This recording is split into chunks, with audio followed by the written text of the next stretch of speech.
Buen día, ¿cómo andan?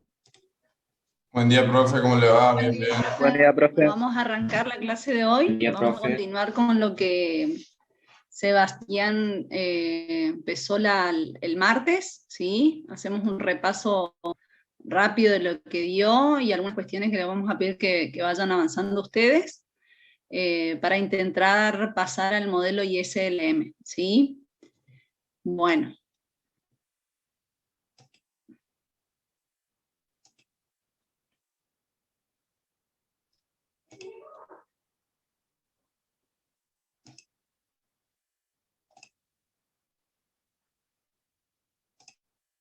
¿Me escuchan? Sí, profe, perfecto. Sí, profe, se le escucha. ¿Me están escuchando, chicos? Medio que arranqué rápido. Se escucha. Sí, profe, se escucha. Creo que la profe no nos escucha a nosotros.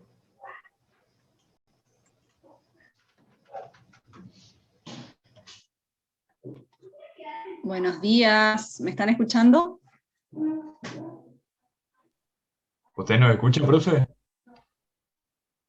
No los, a ver, esperen un segundo. No los estoy escuchando, ¿verdad? Porque tengo ahora sí los voy a escuchar, disculpen. Buenos días. Nosotros sí le escuchamos, Buen profe. día, profe. Ahí Sí, profe. estamos.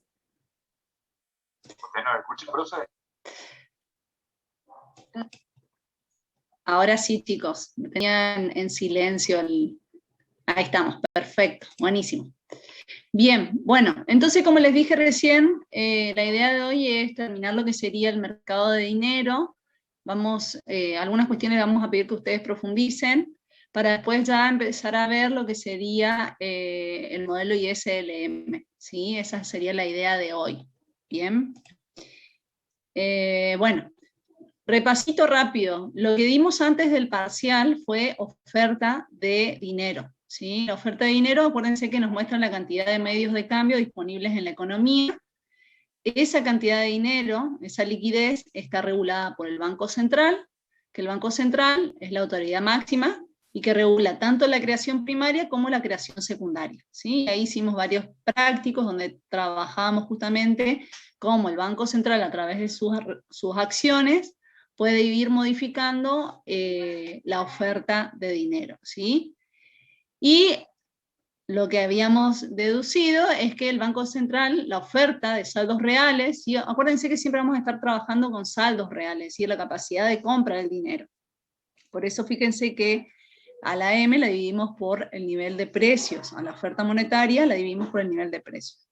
Y es una oferta que es perfectamente inelástica a la tasa de interés. Entonces el Banco Central lo que hacía era regular esa cantidad de dinero a través de la política monetaria y podía aumentar la oferta monetaria, lo cual implicaba que la recta de saldos reales se trasladaba hacia la derecha, o disminuir la oferta de saldos reales, contraer la oferta contraer la oferta de dinero, y por lo tanto esa recta se trasladaba hacia la izquierda, ¿sí? Pero era independiente de la tasa de interés. Sus acciones iban a generar un cambio en la tasa de interés, ¿sí? Es decir, la tasa de interés es la variable en la cual se va a enfocar el Banco Central para modificarla y generar un impacto en la economía, ¿sí?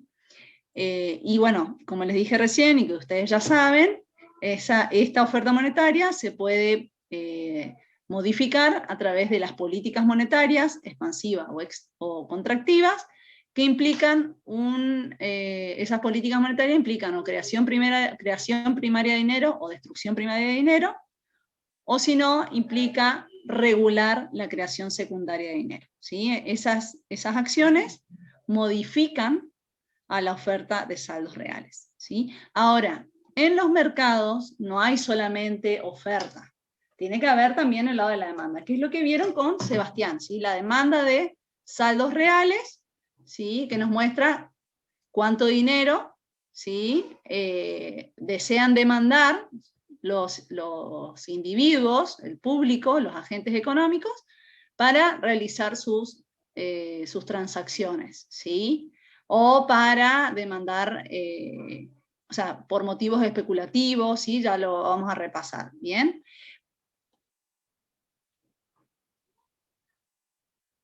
Bueno, esto lo han visto con Sebastián, así que lo vamos pasando rapidito. Bueno, las dos variables que van a influir sobre la demanda de saldos reales son la renta, el ingreso, ¿sí? ¿Por qué? Porque cuando en una economía hay más ingreso, los individuos tienden a demandar más dinero para poder realizar transacciones, ¿sí?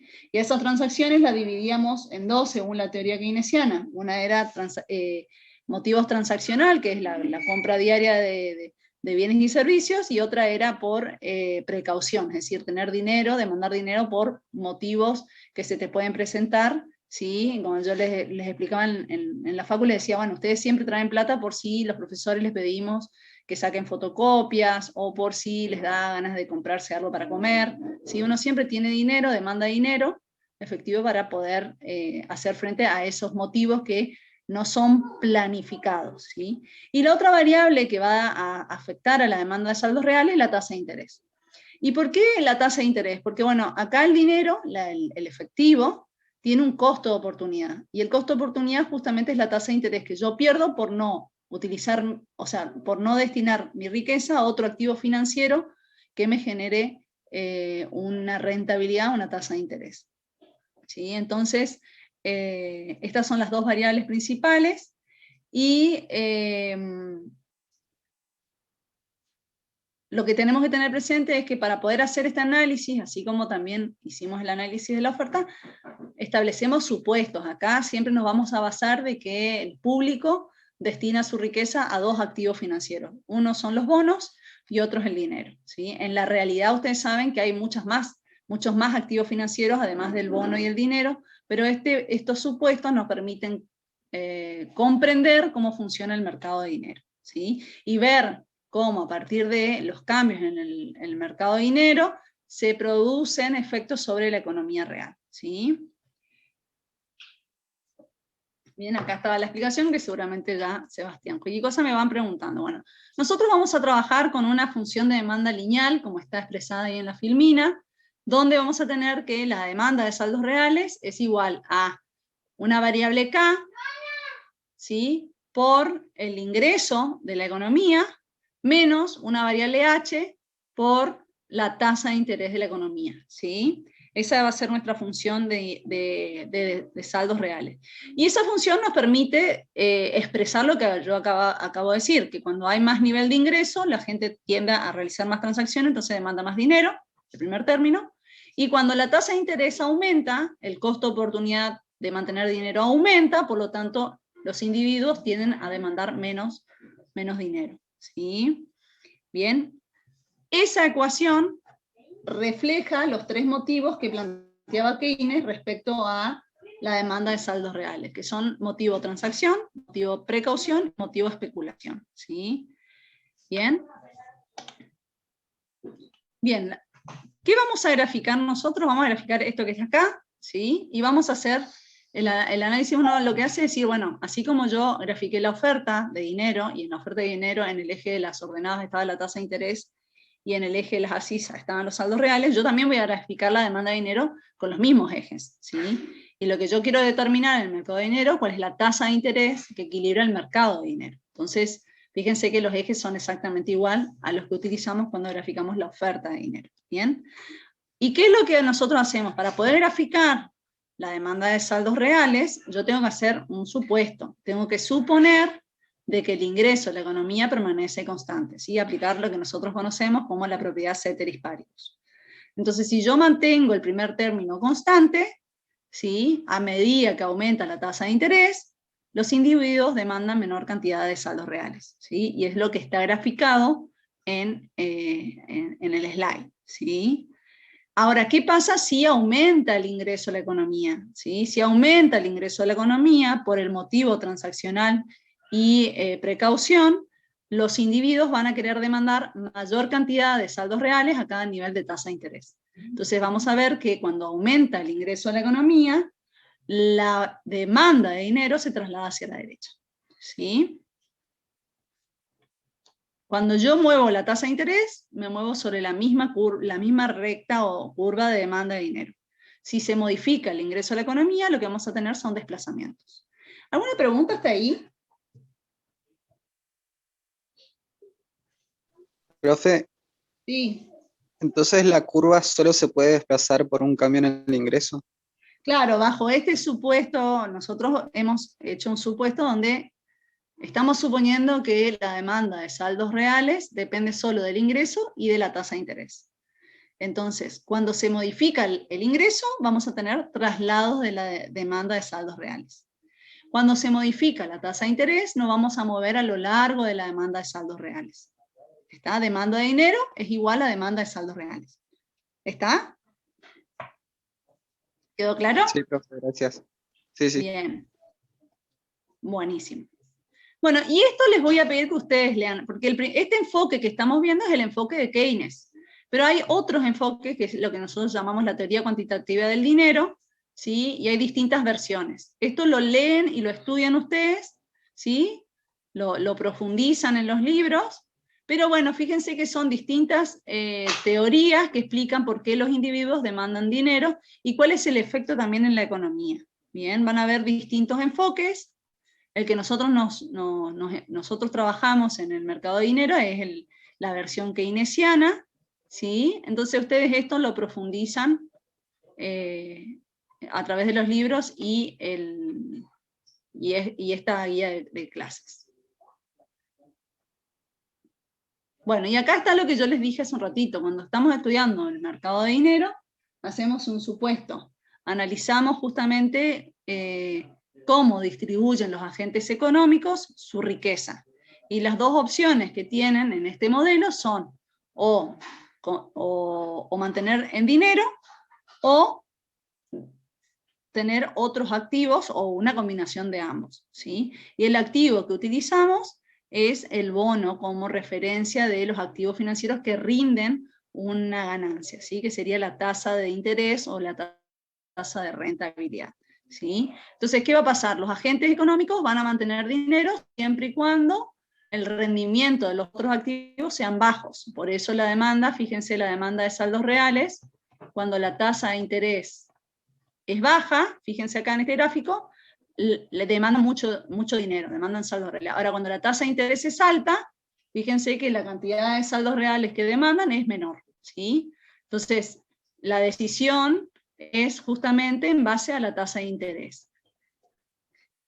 Vamos acá.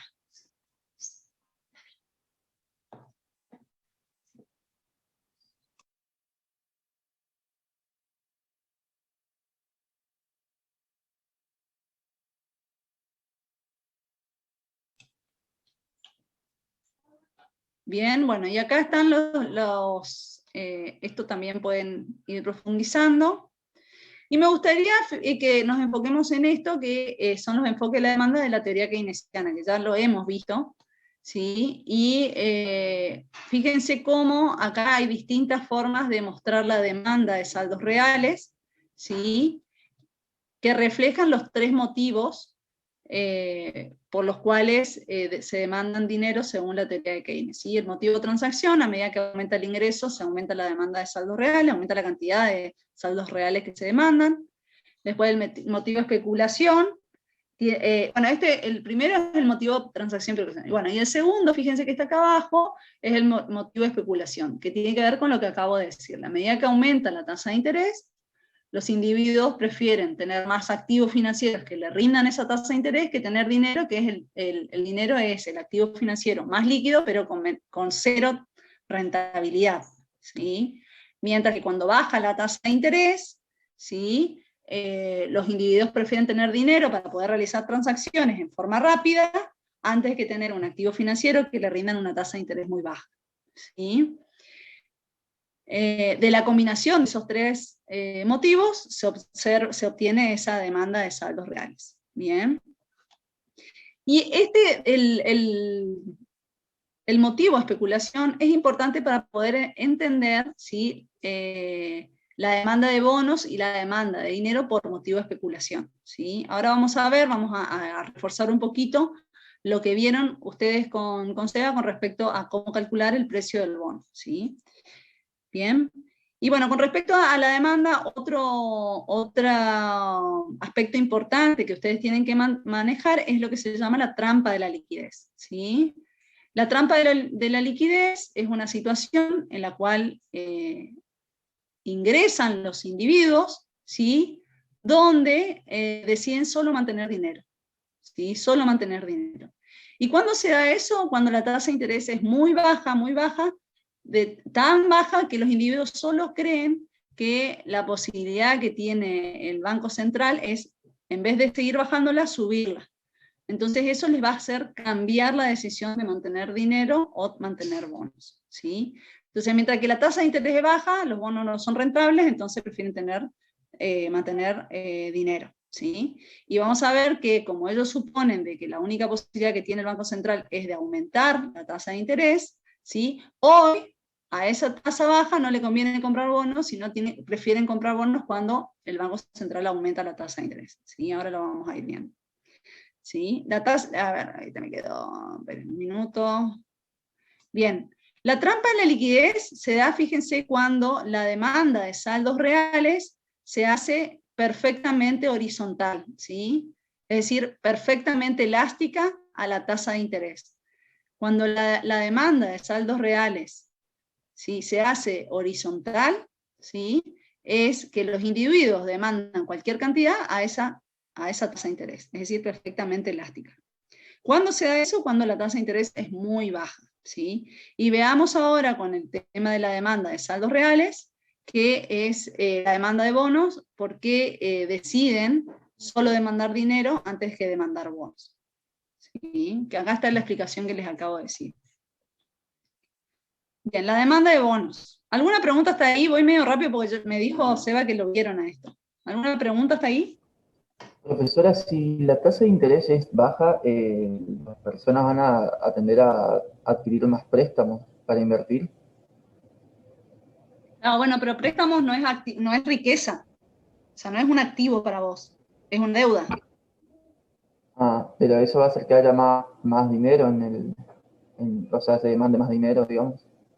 Sí, bueno, lo que pasa es que ahí ya estamos hablando de otra variable que es la inversión en realidad, o préstamo para consumo. Acá solamente estamos analizando cómo distribuyen su riqueza entre bonos, entre activos financieros y dinero.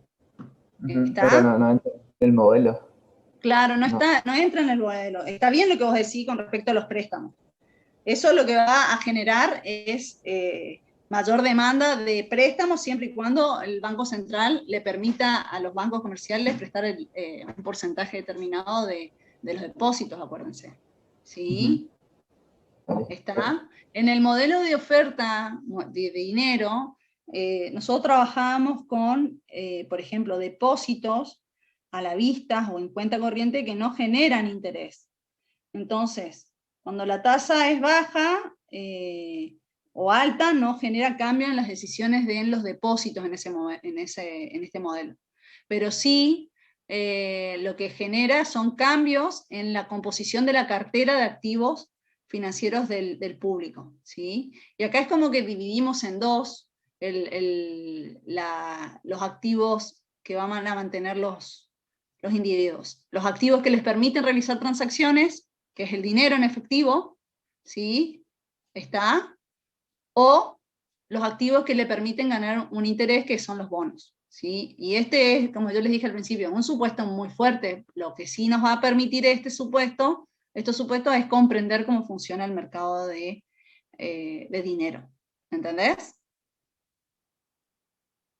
Sí, profe. ¿Sí? Cuando nosotros veamos después el modelo ISLM, sí vamos a poder incluir ese análisis que vos dijiste. ¿Sí? ¿Estamos? Con sus limitaciones también, de vuelta, porque siempre bajo supuestos. ¿Estamos? Sí. ¿Quedó claro ahí? Sí, profesor. Fíjense que nosotros, cuando recién, que lo vieron ya con Sebastián, pero recién cuando hicimos el recordatorio, dijimos, bueno, la demanda de saldos reales depende de dos variables, del ingreso y la tasa de interés, ¿sí? El ingreso refleja los motivos de transacción y especulación, que te indica cuanto más ingreso tiene la economía, desean demandar más saldos reales para realizar transacciones, comprar bienes y servicios. Pero en ese factor, no incluimos pedir créditos para poder realizar transacciones. Estamos incluyendo dinero en efectivo, ¿sí? Y después en el otro término veíamos el motivo de especulación, donde decían, bueno, cuando la tasa de interés es alta, como los bonos son más rentables, los individuos prefieren demandar bonos antes que demandar dinero, ¿sí? ¿Está bien? Más allá de lo que me planteaste, que está bien, pero acá en este modelo no nos permite, no lo podemos incluir porque no está dentro de las variables que determinan el modelo, ¿sí? Define el modelo. Entonces, bueno, acá lo que vamos a hacer es decir, bueno, ya que ya sabemos la demanda de dinero, ya sabemos cuáles son las causas, ¿sí? Y desde el principio yo les planteé de que en este modelo nosotros lo que hacemos es un supuesto donde decimos que la riqueza de los individuos se distribuye entre cantidad de dinero y bonos que les permiten obtener una rentabilidad, ¿sí? Entonces, esto es otro supuesto, como lo vengo planteando, ¿sí? Y de este supuesto uno puede deducir cuál es la demanda de bonos. La demanda de bonos va a ser la diferencia entre la cantidad de riqueza que tienen los individuos y la demanda de saldos reales. Cuanto más demando de saldos reales, menos demanda de bonos tengo. Cuanto menos demanda de saldos reales tengo, más demanda de bonos voy a llevar adelante, ¿sí? Y bueno, ahí hay dos cuestiones también que hay que analizarlo. Cuando aumenta la cantidad de riqueza, aumenta tanto la demanda de bonos como la demanda, ¿sí?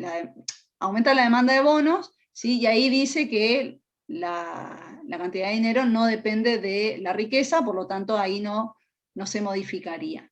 Y cuando aumenta el ingreso, aumenta la demanda de saldos reales y disminuye la demanda de bonos, ¿sí? Que es lo que plantea el slide, ¿sí? Es solamente analizar las ecuaciones. Bien, entonces para resumir esto, la demanda de bonos se deduce, ¿sí? De la riqueza una vez que deduzco la cantidad de demanda de saldos reales, ¿sí? ¿Y por qué puede aumentar la demanda de bonos? La demanda de bonos puede aumentar porque aumenta la riqueza. O puede disminuir la demanda de bonos si la demanda de saldos reales aumenta. ¿Bien? Son las variables que afectan a la demanda de bonos. ¿Sí? Y la tasa de interés también va a afectar a la demanda de bonos porque afecta a la demanda de saldos reales.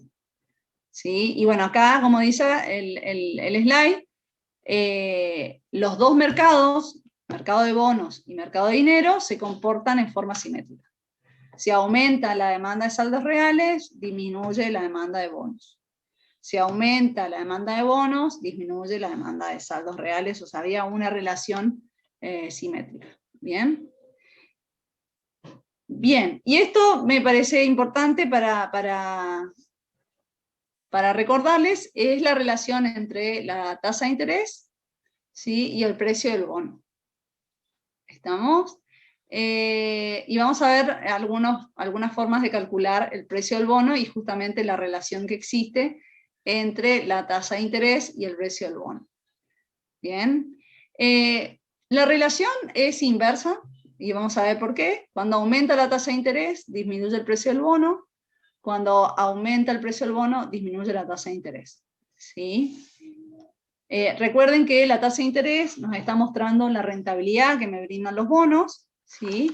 Y el precio del bono es el precio al cual voy a comprar el bono en el mercado, ¿sí? Cuanto más alto es el precio, como cualquier producto, menos bono voy a comprar. Cuanto más rentabilidad me dé el bono, más bono voy a comprar, ¿sí? Más bonos voy a querer invertir. Y hay distintos tipos de bonos, ¿sí? Hay bonos sin interés, a los cuales se llama cupón cero. Los bonos sin interés, vos comprás el bono, no te brindan interés, cuando pasa su vida útil te van a pagar lo que dice el bono, ¿sí? El valor nominal, o lo que establezca el bono. Después hay bonos con tasa de interés fija o flotante, dice con programa de amortización o en un solo pago al vencimiento, con o sin periodo de gracia, con o sin garantía, con opción, son distintos tipos de bonos. Nosotros vamos a ver algunos, vamos a ver principalmente cómo se calcula el precio del bono cuando te paga al final del periodo, ¿sí?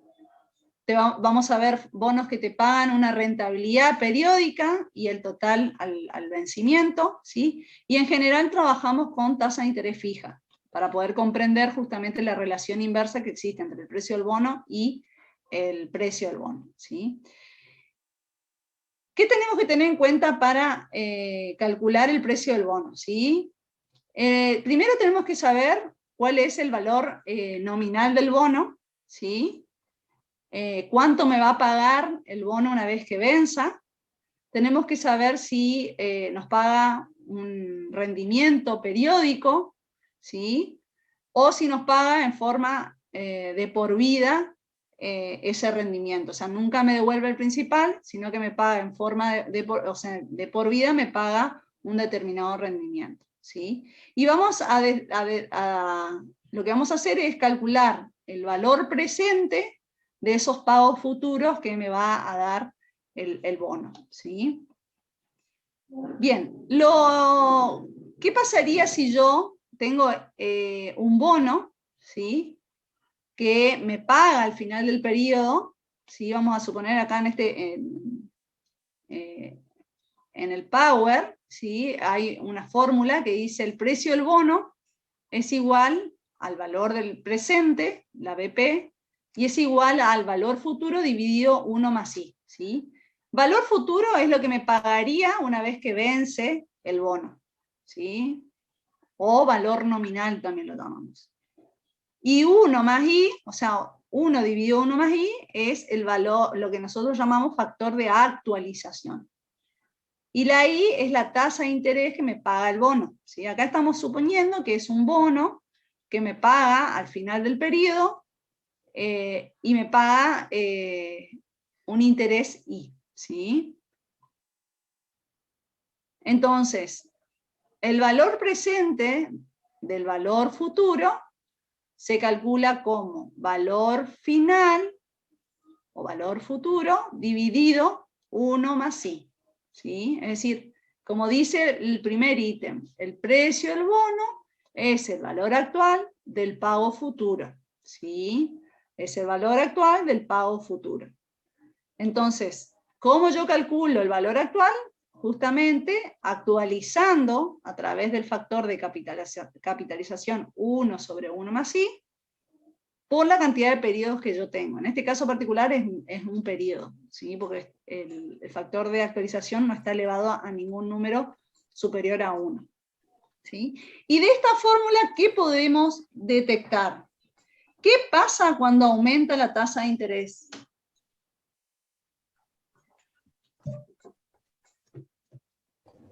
¿Disminuye el precio del bono?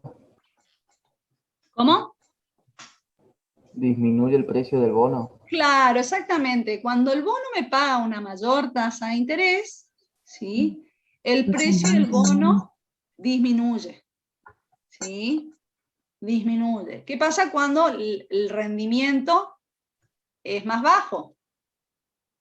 O sea, la tasa de interés es más baja. Aumenta el precio del bono. Aumenta el precio del bono, exactamente. El rendimiento de los bonos, hay una relación directa entre el riesgo de cobro con la rentabilidad de los activos financieros, ¿sí? Cuanto más alta es la rentabilidad, el riesgo de no cobrar ese activo financiero o no recuperar esa inversión es alta, ¿sí? Entonces, cuanto más alto es el rendimiento, ¿sí? El riesgo es más alto y el precio del bono tiende a bajar, ¿sí? Mientras que cuando el rendimiento es bajo, el riesgo de recuperar esa inversión es bajo, por lo tanto el precio del bono es alto, ¿sí? Vale más. ¿Bien? La gente tiende a invertir en aquellos bonos que son menos riesgosos, ¿sí? Entonces cuando aumenta la tasa de interés, cae el precio del bono, ¿sí? Supongamos un bono que paga a fin del periodo 100, ¿sí?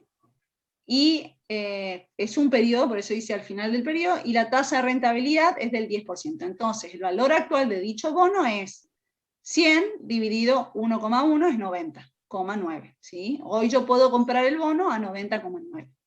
¿Bien? ¿Entienden cómo calcular el precio del bono cuando vence en un periodo y la tasa de rentabilidad es del 10%? ¿O del 15% o del 20%? Depende de cómo le pongamos.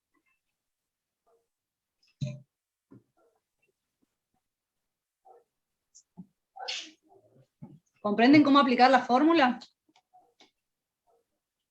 Ahora después les voy a mostrar igual un Excel. ¿Qué pasa si la tasa de interés aumenta al 15%? ¿Qué esperamos que pase con el precio del bono? Disminuya. Exactamente, acuérdense que cuanto más alta es la tasa de interés, el precio del bono tiende a disminuir, ¿sí?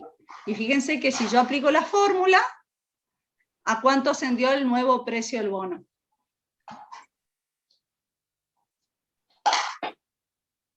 A 86,95. Le hago una pregunta. Vamos a suponer que estamos en esta situación. ¿Sí? Ustedes están analizando si compran un bono hoy o si lo compran dentro de un tiempito. ¿Sí? Hoy el valor, o sea, hoy el bono te paga al final del periodo 100 y la tasa de rentabilidad es 10. ¿Sí? Si tenemos este bono, ¿sí? Este bono con esta característica, yo sé que el precio actual es 90,9. Ahora, me vino una información de que el próximo mes la tasa de rentabilidad del bono no va a ser el 10%, sino va a ser el 15%.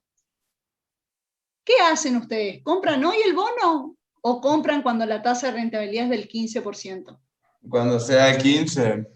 Exactamente, cuando sea el 15%. Es decir, ustedes van a esperar que aumente la tasa de interés al 15% y pagar un precio más bajo, 86,95. ¿Sí? Este análisis que vamos a hacer es demanda especulativa de dinero. Hoy, a una tasa de rentabilidad del 10%, demando dinero, ¿sí? Por motivo de especulación, y dentro de un mes demando bonos, porque el precio bajó. ¿Comprendieron eso? Sí, profe. Sí, profe. Perfecto, buenísimo.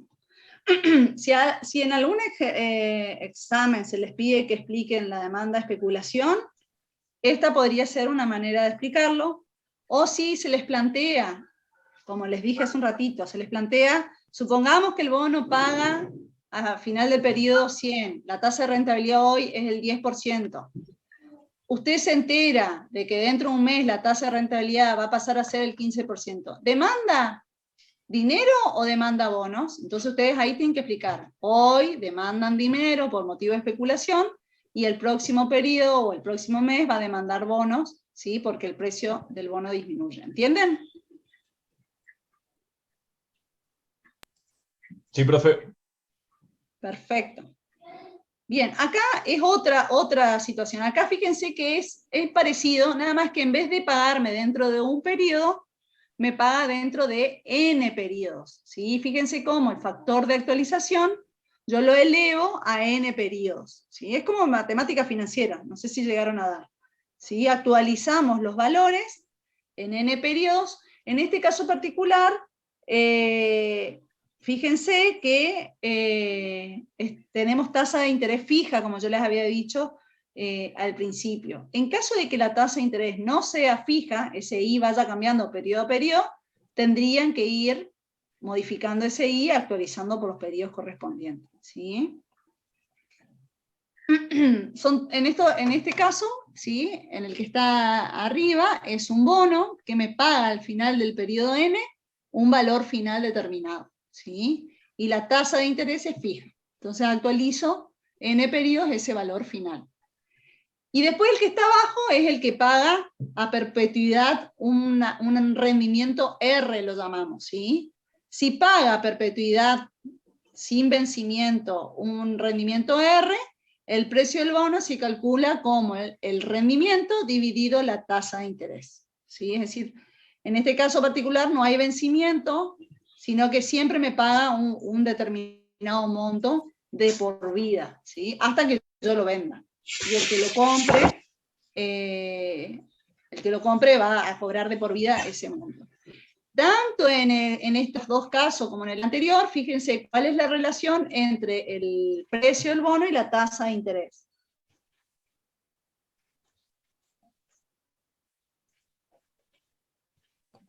Inversa.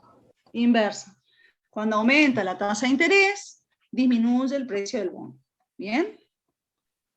Y fíjense acá, es otro caso, ¿sí? Que también a veces se les pone en el examen, es si paga el cupón, o sea, si paga un cupón de interés, ¿sí? Una rentabilidad, un rendimiento, como lo dije hace un ratito, por periodo y el valor nominal al final, ¿sí? En este caso, fíjense que vamos a tener una combinación de estos dos en realidad, ¿sí? Nada más que acá no es a perpetuidad, sino por n periodo. Entonces, fíjense cómo yo voy a actualizar cada periodo el cupón de interés, ese rendimiento que les dije recién, y al final del periodo voy a tener el cupón de interés más el valor nominal y lo actualizo n periodos, ¿sí? El KD es la tasa de interés. Este es un slide que yo copié de un archivo que ya después se los comparto en el Drive, ¿sí? ¿Está claro cómo hacer esto?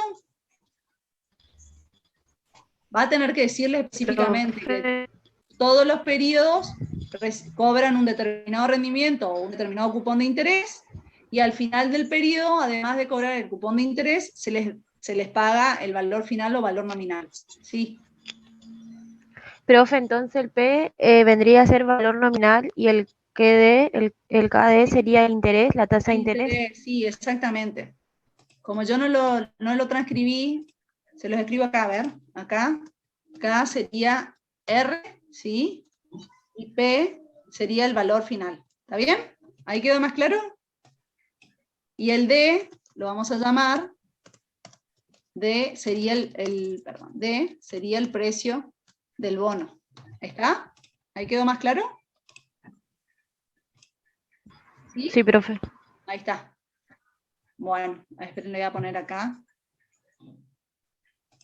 Vamos a ponerlo así para que quede equivalente a lo que venimos viendo arriba.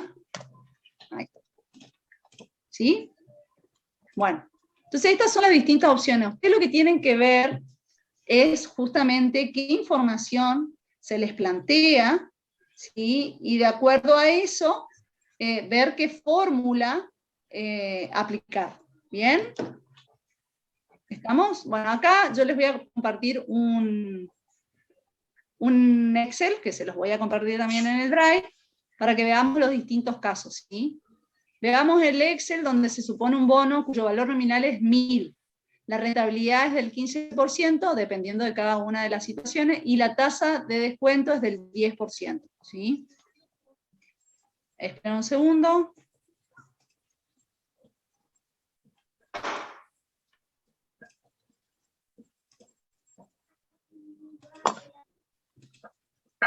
Bien.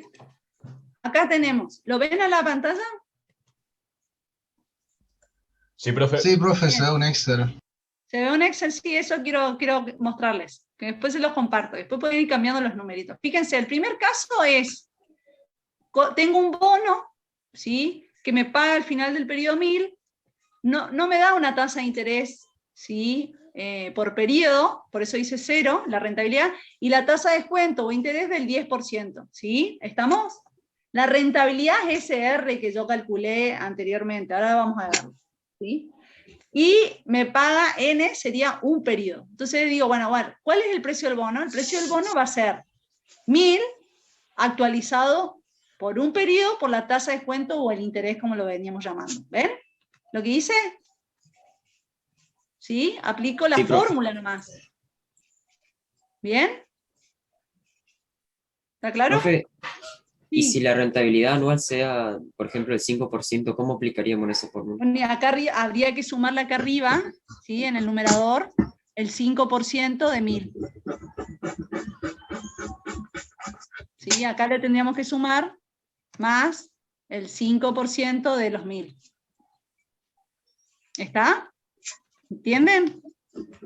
Sí, sí, profe.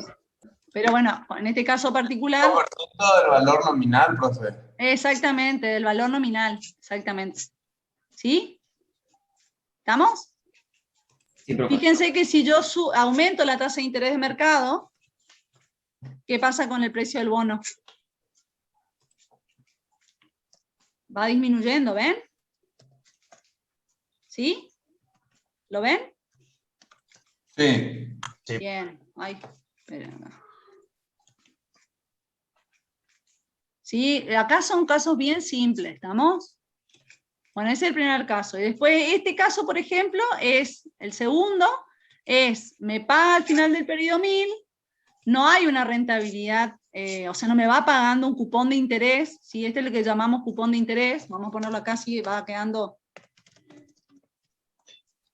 ¿sí? No me paga un cupón de interés, y la tasa de descuento de interés del mercado es 10%, ¿sí? Acá yo puse todo igual.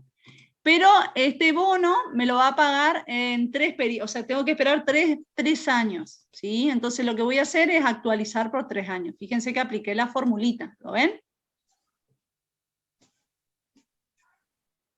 Sí, profe. Bien. De vuelta, si me paga una rentabilidad por periodo, yo tendría que calcular por periodo, ahora abajo está calculado. ¿Sí? Estimo que ¿estamos? Bueno, por ejemplo, el tercero me paga 1000 cuando vence, la rentabilidad o sea, me paga una rentabilidad vitalicia, ¿sí? A perpetuidad del 15%, es decir, 150, y perdón, acá me voy a corregir, eso porque no leí todo el ejercicio. Fíjense, el valor nominal es 1000 del bono, o sea, el papel dice que el valor nominal es 1000. Ahora me dice que me va a pagar una rentabilidad de por vida del 15% de esos 1000. Y la tasa de interés del mercado es del 10%. N no tiene un valor, es vitalicio, es de por vida. ¿Está? Entonces, fíjense cómo yo calculo, bajo esta estructura, esta característica del mercado, lo que hago es el cupón de interés que me pagan de por vida, esos 150, lo divido por la tasa de interés. ¿Lo ven? Sí, profe. Perfecto. No, ¿Sí? ¿me puede repetir, por favor? Sí, a ver, espérenme un segundo. Sí, porque arranqué mal cuando les dije que paga al final del periodo 1000, porque no vi que después decía que era vitalicio. Aguárdenme un segundo que me tomaron el timbre.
Acá estoy de vuelta. Les vuelvo a explicar el caso 3. El caso 3 es, me fijo qué características tiene el bono, ¿sí? Y qué me dice, que el valor nominal del bono es 1000. La rentabilidad anual, o el cupón de interés, es del 15%, y dice que es vitalicio, es decir, que de por vida, todos los años me paga el 15% de esos 1000. Es decir, es igual a 150.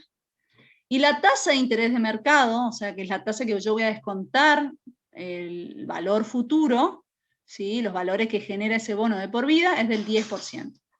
Y N, ¿sí? Que es la cantidad de periodos de vida del bono, dice vitalicio, porque es de por vida, no tiene vencimiento. No me va a pagar al final del periodo 1000, sino que de por vida me paga 150. Entonces, ¿cómo yo calculo el precio de un bono cuando es vitalicio? Lo que hago es la rentabilidad anual, ¿sí? O el cupón de interés que me paga anual, dividido la tasa de interés o tasa de descuento, ¿sí? Entonces, 150 dividido 10%, o sea, 0,1, les da 1500.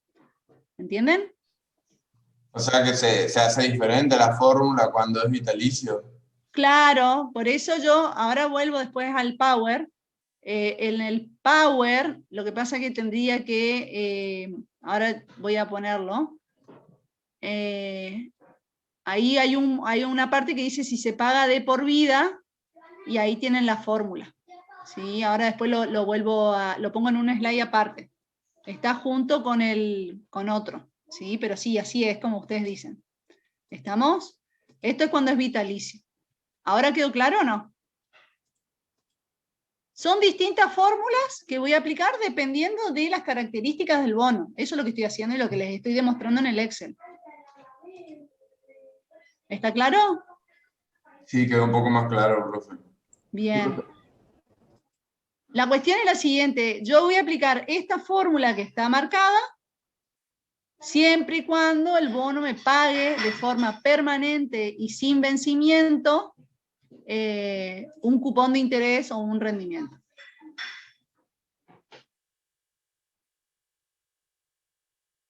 En este caso sí, en este caso el valor actual es mayor al valor. Lo que pasa es que acá no hay valor final, acá hay valor nominal. ¿Sí? O sea, eso es el valor nominal en el cual se emitió el bono. ¿Sí? ¿Estamos? Y ese bono me genera de por vida un rendimiento, que es el 150 de por vida. ¿Sí? Estos dos valores están escritos en el bono. Lo que se va a ir modificando es la tasa de interés. ¿Sí? ¿Alguien quería preguntar algo?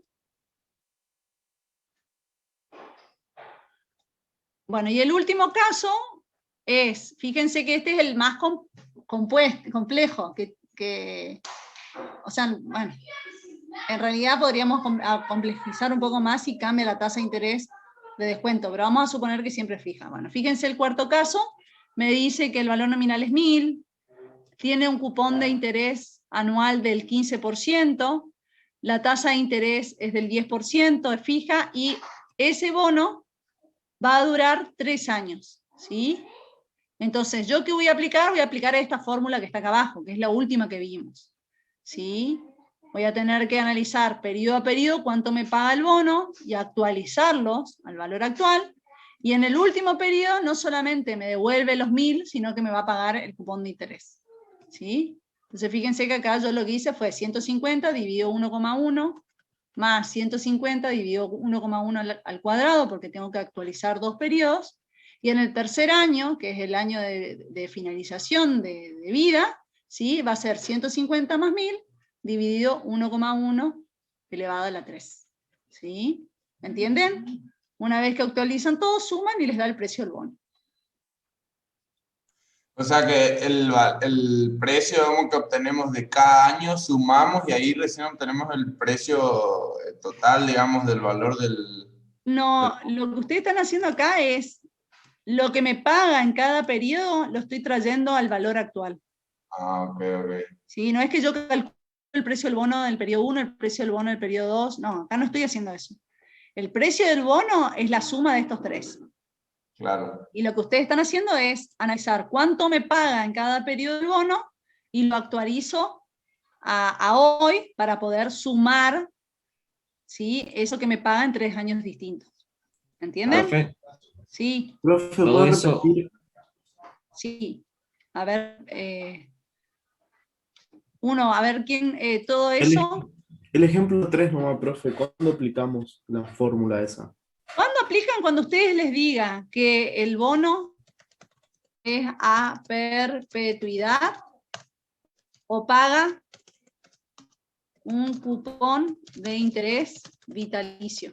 Si ustedes leen estas dos características, tienen que aplicar esta fórmula. Ahora, si a ustedes les dicen que al final del periodo les van a devolver los 1000, que por periodo le van a pagar un 15%, un 10% o 150 pesos, ¿sí? Ustedes tienen que aplicar esta fórmula.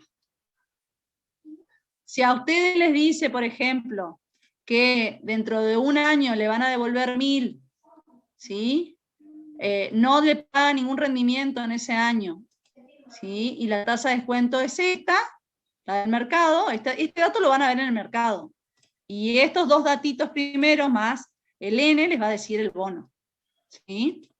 Entonces ustedes lo que tienen que leer es ver qué dice el bono, qué características tiene el bono, ¿sí? Si es cupón cero, que es en este caso, esto es cupón cero, no te paga interés. O si tiene un cupón determinado, si ese cupón te lo pagan de forma vitalicia, ¿entienden? ¿Comprenden? Sí, profesora. Alguien me pidió que les vuelva a explicar algo y quedó ahí. No, yo iba a preguntar, profe, si todo esto es bajo la variable de la especulación, ¿no? O sea, traemos, digamos, algo que se hace en 2 o 3 años y lo traemos al valor actual.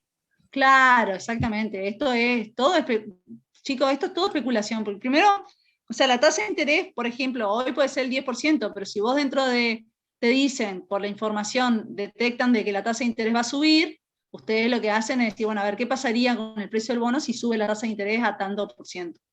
¿Sí?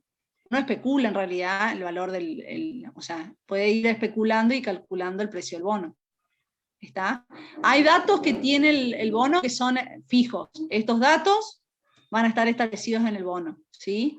Lo que va a ir cambiando es la tasa de descuento y de interés. ¿Estamos? Igualmente, chicos, estos son ejemplos súper simples, ¿no? Los bonos pagan a veces, te devuelven el nominal en 2 veces, la tasa de interés, el cupón de interés a veces fijo, a veces variable, ¿sí? La tasa de interés, estamos suponiendo que es fija, pero en la economía saben que no es fija, va modificándose de acuerdo a las políticas monetarias y a lo que sucede en el mercado, ¿entienden? Estos son ejemplos simples para que ustedes comprendan que para calcular el precio del bono lo que uno hace es traer al presente el valor futuro que me pagaría ese bono. O sea, ¿para qué ustedes van a comprar un bono? Para obtener una rentabilidad y para ganar capital. Para eso se compran los bonos, ¿sí? Si yo hoy compro el primer bono a 990, ¿sí? Y tengo suerte y la tasa de interés baja, cuando yo lo venda a 952 lo que voy a tener es una ganancia de capital. ¿Entienden? O sea, siempre que estemos hablando de bono estamos hablando de un análisis especulativo. Estamos especulando qué va a pasar con el mercado y de acuerdo a eso yo lo que estoy buscando es obtener una rentabilidad y obtener una ganancia de capital. Profe, y si en el ejercicio nos dice que la tasa de descuento varía, no sé, del 10% al 8%, ¿cómo haríamos en ese caso?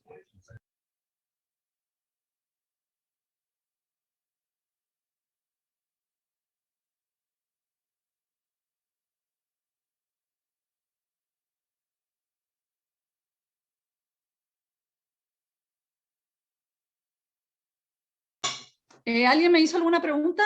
¿O quiere hacer alguna pregunta? Yo, profe, le había preguntado que qué Perdón. pasaría, no pasa Sí. nada, ¿qué pasaría si, por ejemplo, la tasa de interés está en 10%, pero se reduce a un 8%? ¿Cómo haríamos en ese caso? Bueno, ustedes acá en este Excel, ¿sí?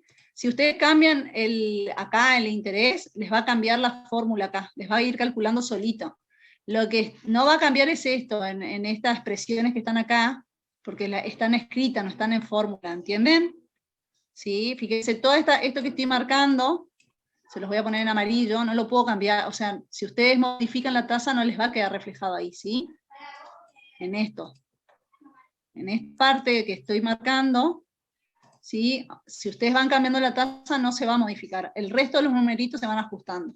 Entonces fíjate, vamos al primer caso que es uno de los más simples, ¿sí? Vamos a este.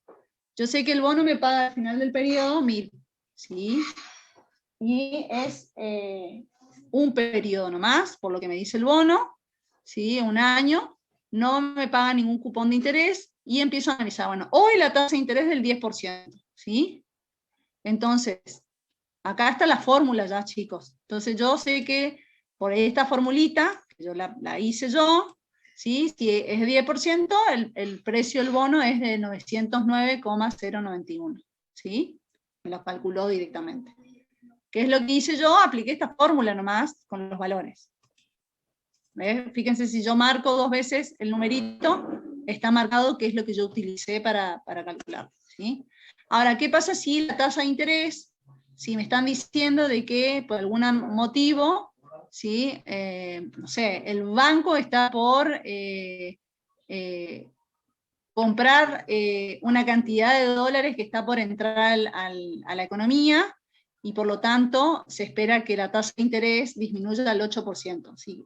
Fíjense que si yo modifico el 8%, fíjense cómo acá ya calculó el nuevo precio, ¿sí? Antes era 909, ahora es 925. ¿Lo ven? ¿Sí? No cambió esto porque acá está escrito, no está en fórmulas, pero acá sí está en fórmula y ya les va calculando. ¿Está? Claro, pero por ejemplo en un parcial, si nos dicen el caso de que se reduce la tasa de interés, volveríamos a Sí. aplicar la misma fórmula nomás, ¿no? Sí, aplican esta misma fórmula, fíjense, yo no, lo único que acá, este 909 es el resultado de aplicar esta fórmula. Y qué es lo que está acá, fíjense, acá si ustedes ven, está la fórmula, que es esta misma utilizada, aplicada al Excel, ¿sí? Y después, ¿qué hacen? Lo único que tienen que hacer es modificar el denominador. ¿Ven? Y ahí les va a ir cambiando. ¿Me siguen? O sea, vamos a Sí, escribirla profe. acá. Si la tasa de interés es del 10%, ustedes lo que hicieron fue aplicar esta fórmula. ¿Sí? Que acá, ahí está. Si la tasa de interés es del 8%, ustedes lo que hacen es aplicar esta fórmula.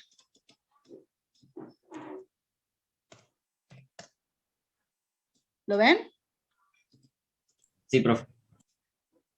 ¿Ahora quedó más claro? O sea, todo esto, lo que ustedes tienen que ir haciendo es aplicar la fórmula, ¿sí? Si es del 15%, ustedes van a tener que aplicar esta fórmula.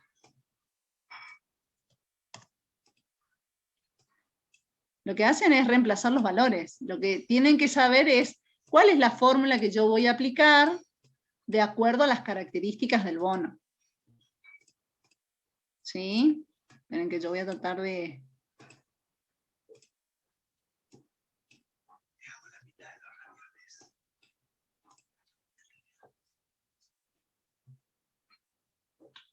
¿Lo ven? ¿Sí?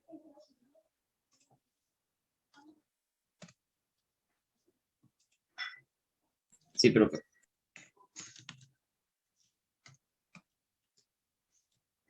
Son distintas. Lo único, fíjense que lo único que he hecho es, en este caso particular, modifiqué el denominador nomás. ¿Lo ven?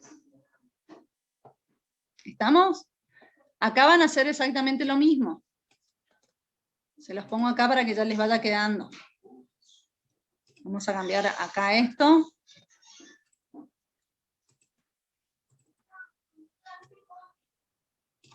$0,8.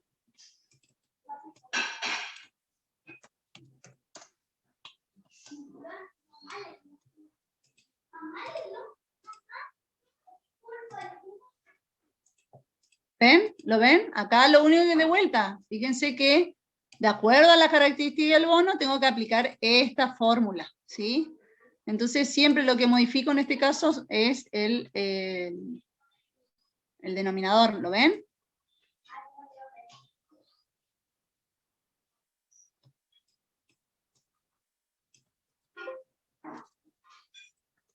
En este caso particular, lo que va a cambiar es, espera un minuto, vamos a poner acá.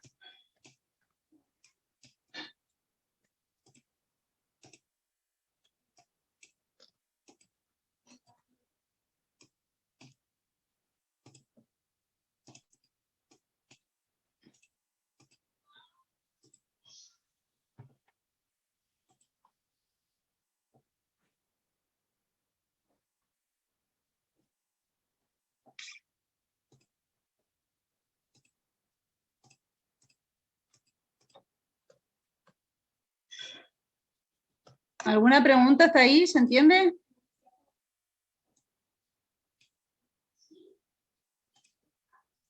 ¿Se entiende o no? Sí, se entiende, Sí, profe. Bien. Bueno, y acá lo único que tienen que cambiar es justamente el denominador, ¿sí? Siguiendo la misma lógica. Acá me quedó muy feo el... No sé si se va a entender. Pero voy a ver si...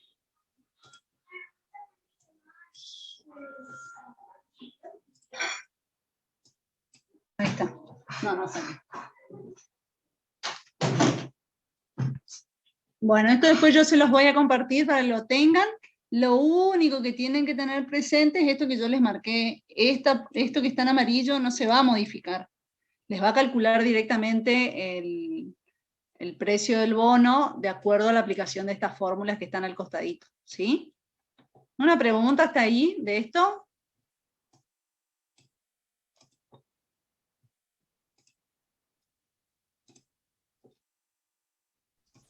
No, profe. Bueno, perfecto, entonces sigamos. Ya seguimos. Lo que les voy a poner acá para que les quede ya bien desglosado es el tema del bono a perpetuidad. ¿Sí? Sí, ya les queda bien clarito eso. Denme un segundo, aprovecho.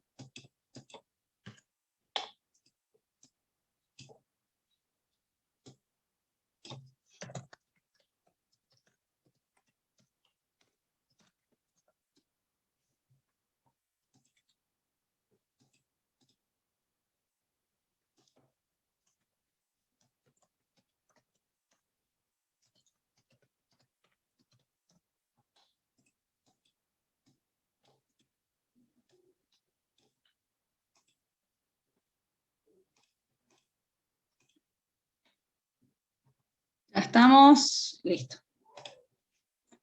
Bien.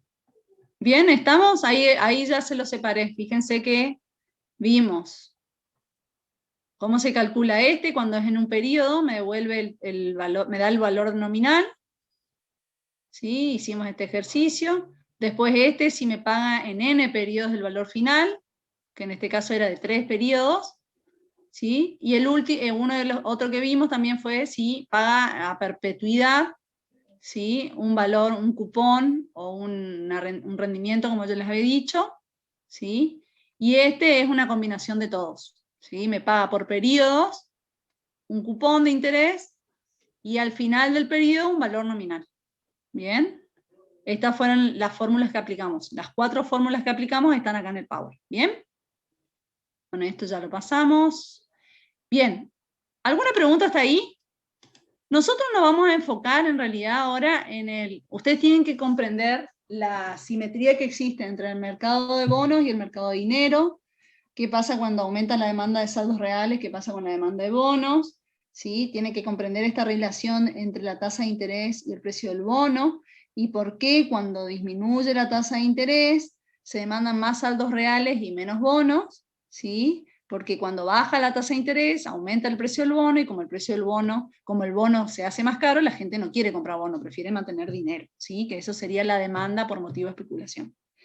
Una vez que ya manejamos eso, ¿sí? Cómo funciona la demanda de saldos reales, lo que nosotros buscamos es el punto de equilibrio del mercado de dinero. Entonces, interponemos a la demanda la oferta de saldos reales.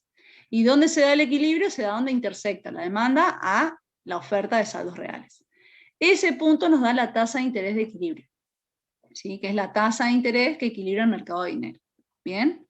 Una vez que tenemos el punto de equilibrio, empezamos a hacer, como venimos trabajando desde el principio, y en micro también, hacemos en un análisis de estática comparativa. Nos empezamos a preguntar cosas. Decimos, bueno, a ver, yo sé que inicialmente la tasa de interés de equilibrio es I sub 1. ¿Sí? I sub 1. Para poder establecer ese I sub 1, lo que yo sé es que hay un determinado nivel de ingreso a la economía. Y ahí me pregunto, ahora, ¿qué pasaría si aumenta el ingreso a la economía? ¿Qué pasa en el mercado de dinero? ¿Sí? Bueno, si hay más ingreso, los individuos quieren demandar más dinero para poder realizar más transacciones. Entonces, ¿qué va a pasar con la demanda de dinero? La demanda de dinero se va a trasladar hacia la derecha, como muestra el gráfico. ¿Sí? Entonces, Cuando hay mayor demanda de dinero, a la tasa de interés original y sub 1, se produce un exceso de demanda. Y como en todos los mercados, cuando existe un exceso de demanda, ¿qué pasa con el precio? Aumenta. Aumenta, exactamente, como todos los mercados. Cuando hay escasez de un producto, ¿sí? En este caso es el dinero, el precio de ese producto, ese servicio o ese activo financiero tiende a aumentar, ¿sí? Y vamos a tener que el mercado de dinero se va a equilibrar en una nueva tasa de interés mayor, que es el I sub 2, ¿sí? ¿Estamos? ¿Alguna pregunta hasta ahí?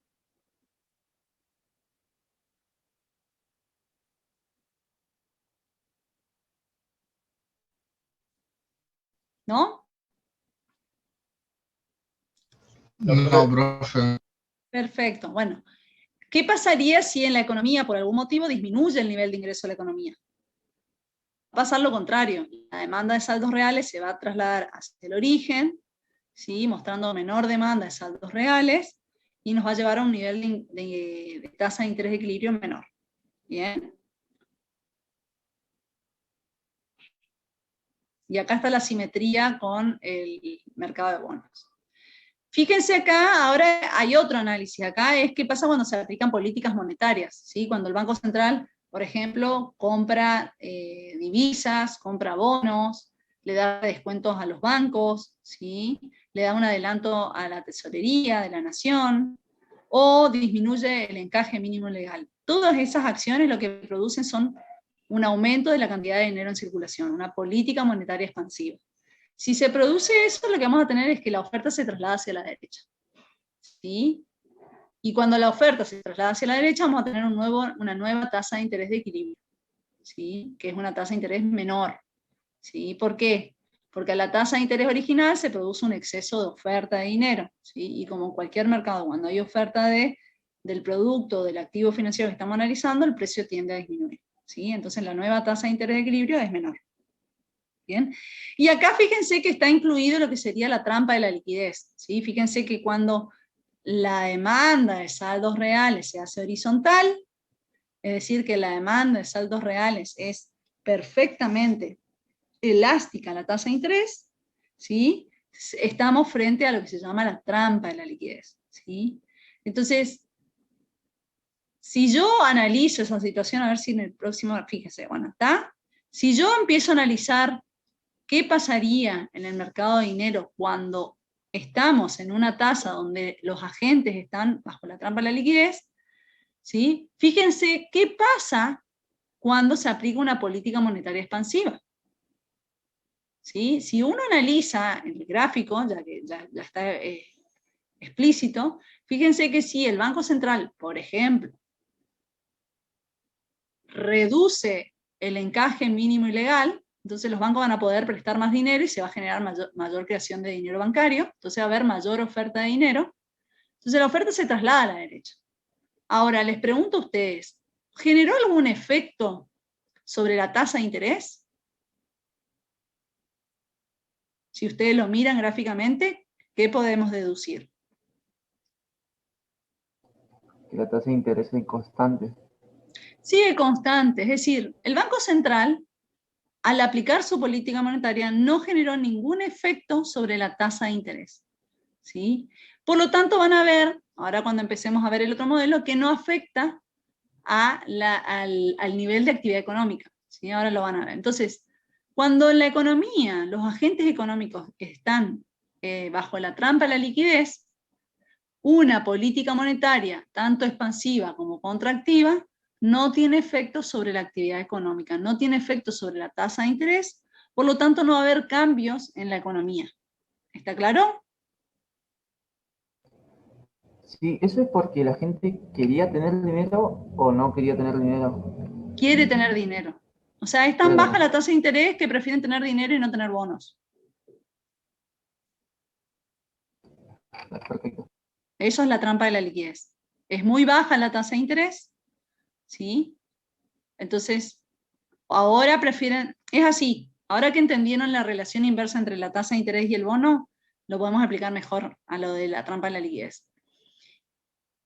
Cuando los agentes están bajo la trampa de liquidez, ¿sí? Se da, o sea, lo que sucede es que los agentes, ¿sí? Como ven que la tasa de interés es muy baja, lo único que esperan es que el Banco Central, a través de sus acciones, solo aumente la tasa de interés, no que la siga bajando. O sea, eso es lo que esperan cuando los agentes entran en esa trampa y dicen, bueno, lo único que puede pasar es que aumente la tasa de interés, no que siga bajando. ¿Sí? Eso es lo que se plantean los agentes cuando entran en la trampa de la liquidez. ¿Sí? Es decir, está tan baja que lo único que puede pasar es que el Banco Central lo aumente a la tasa de interés.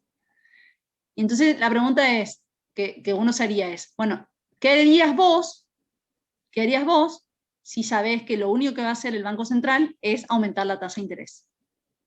¿Sí? Y el ¿qué harías vos? Es la pregunta que está relacionada a ¿cómo distribuís tu riqueza? ¿Entre bonos o entre dinero? ¿Entre activos financieros que me dan una rentabilidad o entre dinero? Entonces yo digo, bueno, si yo sé que lo único que va a hacer el Banco Central es aumentar la tasa de interés en cualquier momento, cuando aumente la tasa de interés, ¿qué va a pasar con el precio de los bonos? Va a bajar. Va a bajar. Entonces me pregunto, ¿qué me conviene? ¿Mantengo dinero hoy o compro bonos hoy? Si yo sé que en cualquier momento el Banco Central va a aumentar la tasa de interés, el precio del bono va a caer. Entonces, ¿qué hago? ¿Compro bonos hoy o espero a que suba la tasa de interés? Espero a que suba la tasa de interés. Espero que suba la tasa. Entonces, hoy, a esa tasa tan baja, voy a demandar saldos reales. Estoy esperando, estoy atento, estoy especulando hasta que el Banco Central aumente la tasa de interés. ¿Entienden?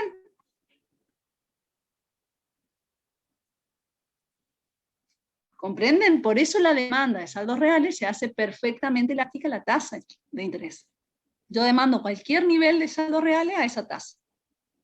Yo estoy atenta, ¿sí? Demando de saldos reales porque a mí me conviene tener saldos reales porque es poco rentable tener bonos, ¿sí? Y además lo voy a estar comprando a un precio más caro de lo que puedo comprar cuando el Banco Central aumente la tasa de interés. Entonces, mantengo mis saldos reales. Apenas veo que el Banco Central aumenta la tasa de interés, compro bonos, porque el precio baja y me conviene comprar siempre el bono cuando el precio es barato. ¿Entienden?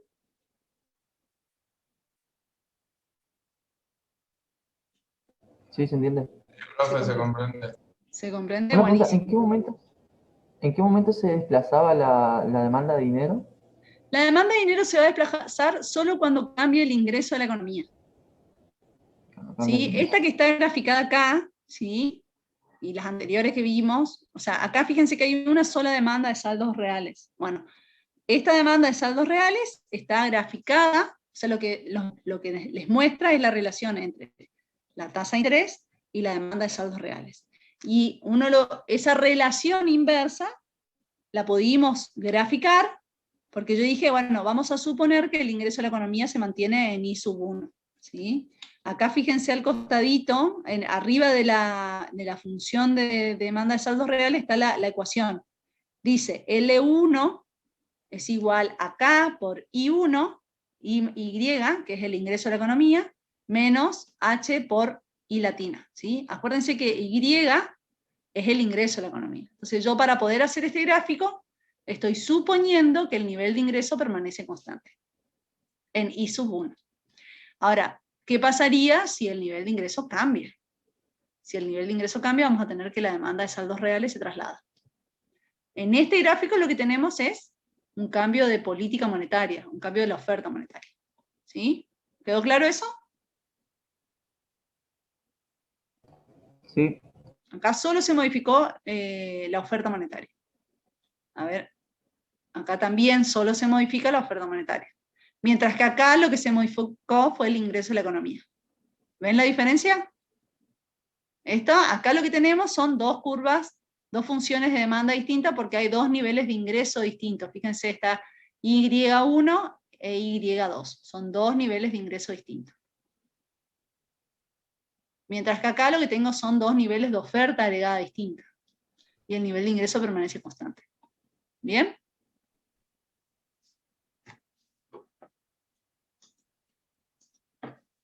¿Estamos? ¿Quedó claro? ¿Mercado de dinero? ¿Alguna pregunta hasta ahí?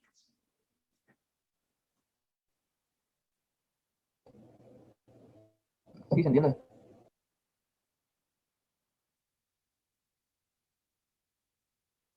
Bueno, ¿alguien tiene alguna pregunta que quiera hacer respecto a lo que vimos de mercado de dinero?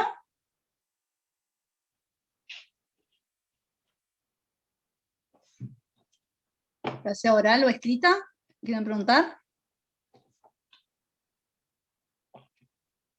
Bueno, si está todo claro, vamos a empezar a ver de la unidad 2 lo que se llama el modelo ISLM, ¿sí?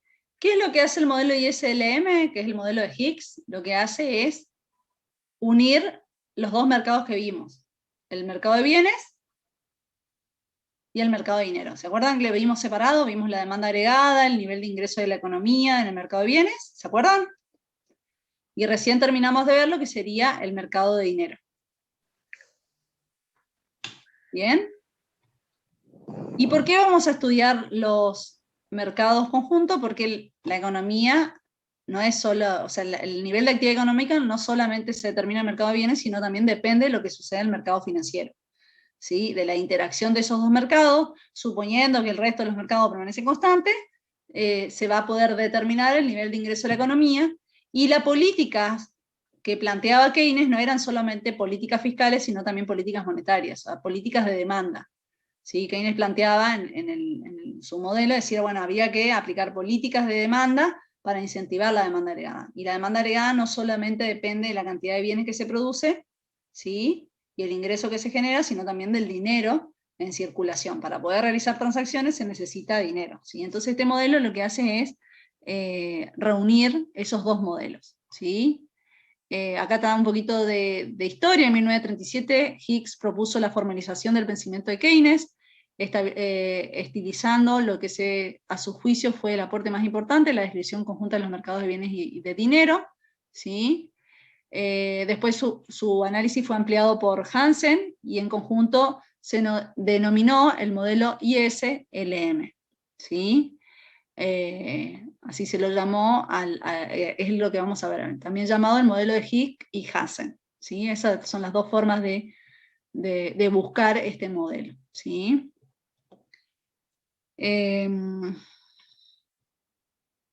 Bueno, ¿por qué se sigue a pesar fue en 1937? Bueno, si bien es un modelo, como yo les digo siempre, estos modelos surgen en 1930, ¿sí? Pero son todos modelos que nos permiten comprender en forma sencilla cómo funcionan los mercados a nivel macroeconómico, ¿sí? Y detectar qué es lo que podría pasar en el corto plazo, principalmente corto y mediano plazo. Bueno, lo que vamos a hacer es dividir el análisis en dos, ¿sí? Vamos a analizar primero lo que nosotros llamamos la IS, ¿sí? Que es lo primero que vamos a hacer, y después vamos a analizar la LM. La IS hace referencia a lo que pasa en el mercado de bienes y servicios, y la LM hace referencia a lo que pasa en el mercado de dinero, el mercado financiero, ¿sí? Vamos a empezar con de este modelo, ¿sí? Vamos a empezar con la deducción de lo que nosotros llamamos la IS, ¿sí? Que nos va a estar mostrando qué es lo que va pasando en el mercado de bienes y servicios, ¿sí? Bajo determinados supuestos y circunstancias. ¿Bien?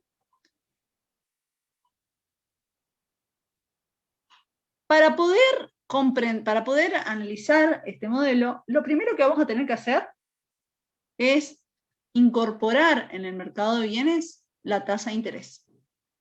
Eso es lo que vamos a hacer, ¿sí?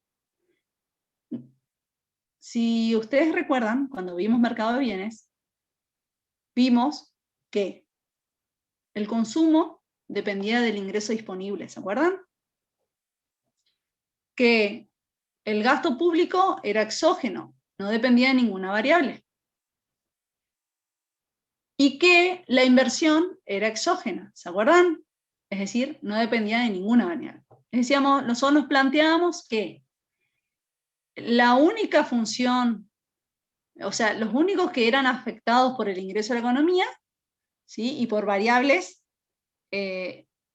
otras variables, era el consumidor. Es decir, el consumidor determinaba el nivel de consumo de acuerdo al nivel de ingreso disponible. Mientras que el Estado y las empresas planificaban un nivel de inversión y no ajustaban esos niveles de gasto según sea una variable. Bueno, lo que vamos a hacer ahora es decir, bueno, no, acá en el mercado de bienes hay otra variable que influye además del ingreso, y es la tasa de interés. Vamos a incorporar en el mercado de bienes la tasa de interés, ¿sí? Y de las tres variables que vimos, los tres gastos que vimos, consumo, inversión y gastos, la tasa de interés va a afectar a la inversión, ¿sí? Vamos a suponer que la tasa de interés solamente afecta a la inversión. ¿Cómo afecta la tasa de interés al nivel de inversión? ¿Cómo afecta?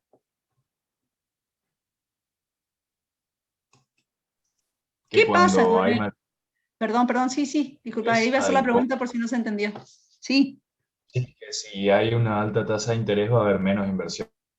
Bien, la relación que existe entre el nivel de inversión, que es el gasto en maquinarias, edificios, plantas de producción, ¿sí? La relación que existe entre ese gasto que se llama inversión bruta fija con la tasa de interés, como dijo el compañero, es inverso. ¿Por qué es inverso? Es la pregunta que les hago.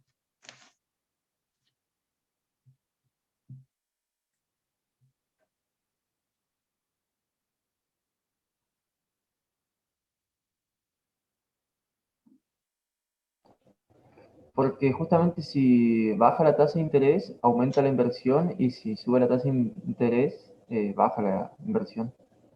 Bien, esa es la relación que existe, pero la pregunta es, bueno, yo ya sé la conclusión. ¿Cómo fundamentan esa relación? ¿Por qué pasa eso? Es la pregunta. Por los préstamos, porque va a ser más caro de adquirir un préstamo si la tasa de interés es muy alta. Perfecto, exactamente. Bien. O sea, acá lo que uno dice, se pregunta cuando analizamos las causas por las cuales, o sea, cuáles son las variables que determinan la inversión. Acá vamos, solamente en este modelo vamos a suponer que la inversión, además de ser planificada, hay un monto de planificado, también hay una parte que depende del nivel de tasa de interés. ¿Y qué pasa? Bueno, yo para poder comprar la maquinaria de mi empresa necesito dinero, o sea, necesito plata. ¿Estamos? Y esa plata puede venir de dos fuentes. Una es utilizar plata mía, ¿sí? Plata que tengo ahorrada, plata que tengo invertida en un bono, en un activo financiero que me dé una rentabilidad. Entonces, si yo utilizo esa plata, ¿sí? Que me estaba brindando una tasa de interés para comprar la maquinaria, el costo de oportunidad de invertir ahí es la tasa de interés. O sea, que yo me estoy perdiendo esa rentabilidad por comprar la maquinaria, ¿sí?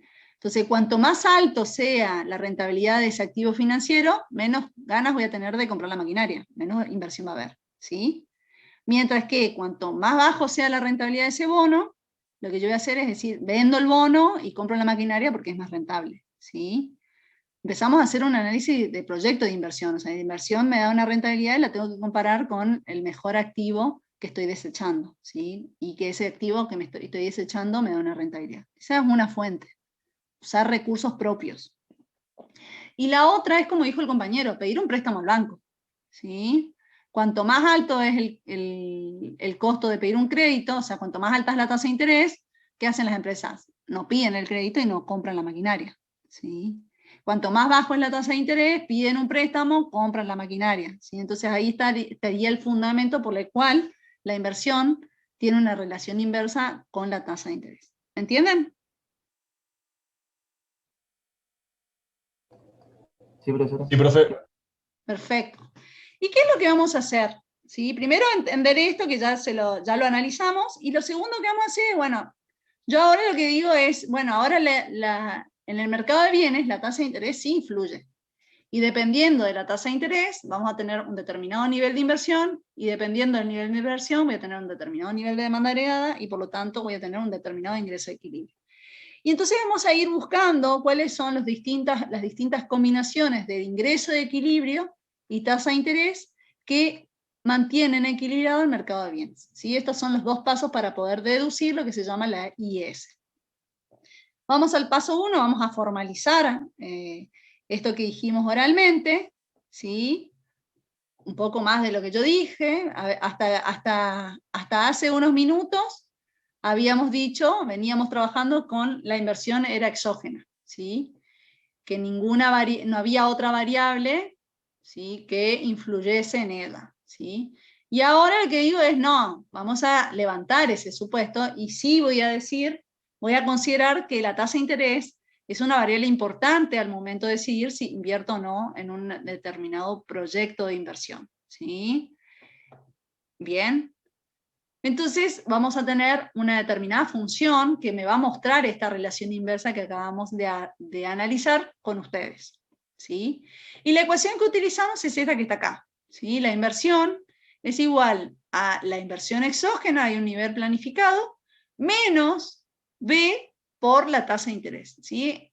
Un término, ¿sí? Le voy a restar el término que está afectando negativamente la inversión por el lado de la tasa de interés, ¿sí? Bien, y fíjense que es una función lineal. Todo este modelo que venimos trabajando, siempre trabajamos con funciones lineales que nos permiten expresar, ¿sí? Matemáticamente estas relaciones que estamos detectando, ¿sí? Y en una forma simple, ¿sí? Entonces ahora la inversión no es igual a I sub 0, sino que es igual a I sub 0 menos un valor multiplicado por la tasa de interés. El B les muestra la sensibilidad que tiene la inversión a la tasa de interés. Cuanto más alto es B, la inversión es más sensible a la tasa de interés, a cambios en la tasa de interés. Cuanto más bajo es B, ¿sí? Cuando llega a 0, vamos a estar en la situación original que decíamos que no dependía de la tasa de interés. Si el B es cada vez más alto, la inversión es más sensible a las variaciones de la inversión. ¿Está claro? ¿Sí? Sí. B solito es la sensibilidad de la inversión a la tasa de interés, variaciones de la tasa de interés. Y la I latina, chiquita, es la tasa de interés. Acá está expresado lo que me preguntaron. ¿Está? ¿Quedó claro? ¿Les quedó claro a todos? Sí, sí, perfecto. Acá es B por I, ¿sí? B por I. Falta el puntito para poder ver que es un producto, ¿sí? ¿Bien? ¿Alguna pregunta hasta ahí? Entonces, fíjense que todo lo que analizamos en la filmina anterior lo podemos expresar matemáticamente. ¿Estamos? ¿Y de qué van a depender los valores que va a asumir esta ecuación? Bueno, el I sub 0 depende de lo que planifiquen las empresas, eso se los da. Y el B depende de la actitud de los empresarios a los cambios de la tasa de interés. ¿Sí? Si apenas un cambiocito de la tasa de interés lleva a que los empresarios dejen de llevar adelante sus planes de inversión, el B debe ser muy alto. Ahora, si se observa que la tasa de interés cambia y los planes de inversión no se modifican, ¿sí? El B es chiquito o casi 0. ¿Estamos? Veamos, ¿alguna pregunta hasta ahí? Bien, ahora veamos veamos el modelo, ¿sí? Fíjense acá vamos a ir por partes. Fíjense, el mercado de bienes, nosotros habíamos primero, lo que hacíamos era deducir la demanda agregada. ¿Sí? Seguimos con una economía cerrada. Entonces decimos que la demanda agregada es consumo más inversión más gasto. ¿Sí? Recuerden que estamos en el mercado de bienes. Después, ¿qué hacíamos? Cada uno de estos gastos los reemplazábamos por sus funciones de comportamiento. ¿Sí? Fíjense que los primeros 4 términos es el consumo. El consumo es igual al consumo autónomo más una proporción de las transferencias menos una proporción de los impuestos fijos, más la propensión marginal a consumir neta de impuestos por el ingreso. Esa es la función de comportamiento de consumo. ¿Sí? Acá yo ya al ingreso disponible lo reemplacé por su respectivo comportamiento y ya saqué los paréntesis y ya reordené la función de consumo. ¿Sí? Y después, ¿sí? ¿Alguien quiere preguntar algo o decir?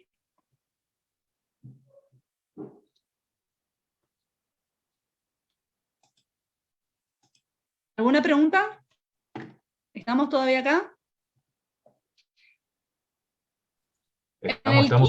Estamos en el quinto término, fíjense que hay un paréntesis, está la nueva forma de expresar la inversión, ¿ven? Inversión exógena menos B por I, ¿lo ven? Fíjense, acá incorporo la relación inversa entre la inversión y la tasa de interés. Y el último término es el gasto, que vamos a seguir suponiendo que es exógeno, ¿sí? Durante todo el cursado vamos a suponer que el gasto es exógeno. ¿Bien? ¿La tasa de interés era endógena? La tasa de interés en este modelo es endógena, ahora vamos a ver. ¿Sí? El modelo IS tiene dos yo siempre les llamo vedette a las variables que vamos a encontrar. En el modelo IS lo que vamos a encontrar, ¿cuál es? El ingreso de equilibrio. En el modelo ISLM, perdón, vamos a tener dos variables de interés, dos variables vedette. ¿Sí? Una es la tasa de interés de equilibrio y otra es el ingreso de equilibrio. Lo que vamos a encontrar, ¿cuál es? El ingreso y la tasa de interés que equilibran ambos mercados. Entonces, cuando incorporé la tasa de interés a la inversión, esa tasa de interés es endógena también, se determina en el modelo. Ahora vamos a ver qué pasa en el mercado de bienes. Vamos a empezar a hacer supuestos, ¿sí? ¿Está claro? Ahora solo analizamos la IS, el mercado de bienes. ¿Cómo incorporar la tasa de interés? ¿Alguna pregunta?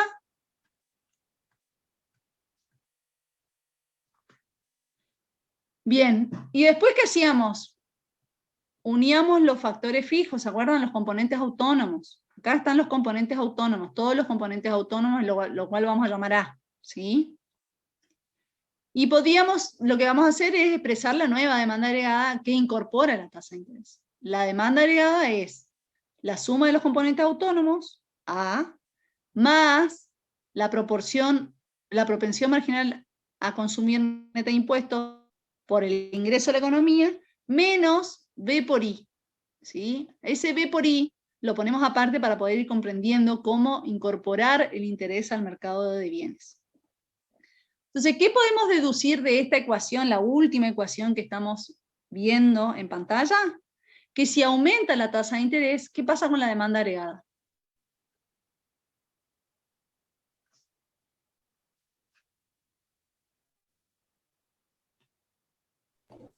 ¿Va a disminuir? Va a disminuir. ¿Y por qué disminuye la demanda agregada si aumenta la tasa de interés?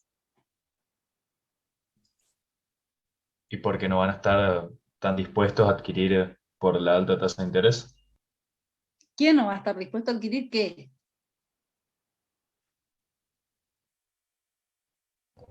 Los empresarios para invertir. Bien, ahí está bien. Todos están contestando bien. Pero directamente vamos a resumir en esto. Si aumenta la tasa de interés, ¿qué pasa con la inversión? Disminuye. Y si disminuye la inversión, ¿qué pasa con la demanda agregada?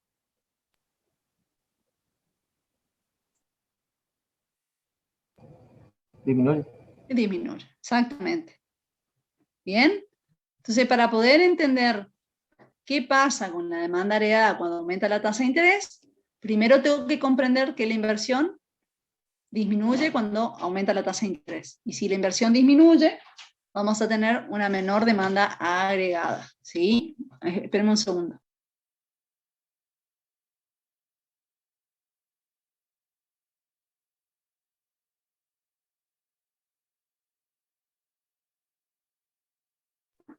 ¿Está claro?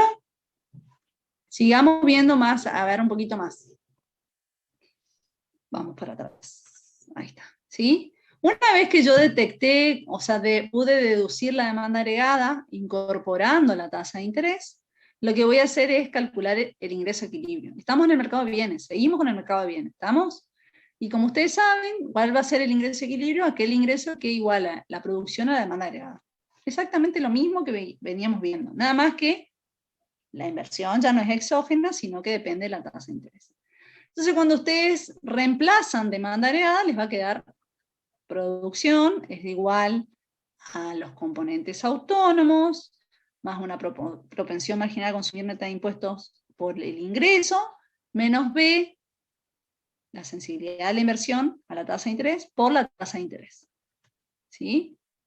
Y ustedes ahí, ¿qué hacían? Iban a ir reduciendo hasta que llegaban al ingreso de equilibrio. ¿Sí? Fíjense que ahora es un poquito más complejo la ecuación de equilibrio, ¿sí? Seguimos teniendo un término que se llama multiplicador del gasto, ¿sí? Pero ahora los componentes autónomos, ¿sí? Le voy a tener que restar la sensibilidad de la inversión por la tasa por la tasa de interés. Fíjense el último cuadrito. Profe.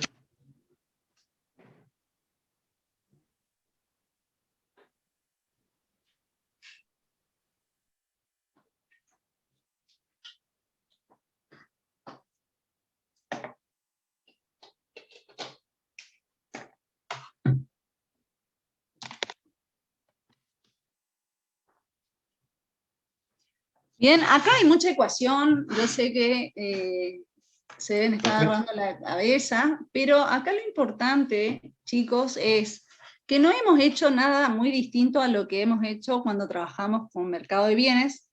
Lo único que hicimos fue incorporar un término que es el menos B por la tasa de interés. Que ese menos B por la tasa de interés nos está indicando de que ya la inversión no es exógena, sino que está afectada por la tasa de interés.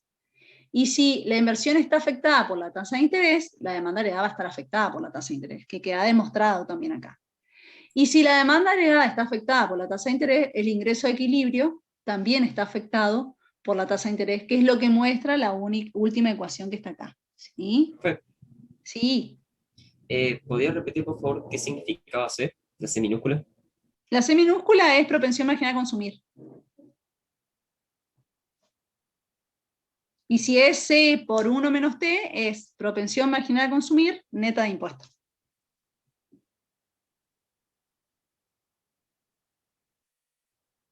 Gracias, profe. ¿Está? Entonces, acá es prácticamente lo mismo, nada más que incorporamos la inversión inducida por la tasa de interés. Eso sería, ¿sí? ¿Y qué podemos detectar de la última ecuación? ¿Qué pasa con el ingreso a equilibrio cuando en la economía aumenta la tasa de interés?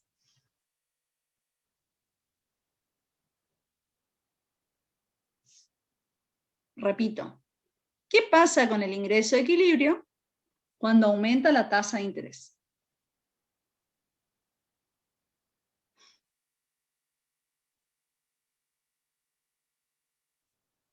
¿Qué pueden deducir de la última ecuación? Lo único que se está modificando es la tasa de interés. ¿Qué pasa con el ingreso a equilibrio? ¿Aumentar? Si disminuye la tasa de interés, dijo. Aumenta la tasa de interés. Va a disminuir entonces. Ah, está bien, ahí está, exactamente. El proceso es el siguiente. Aumenta la tasa de interés.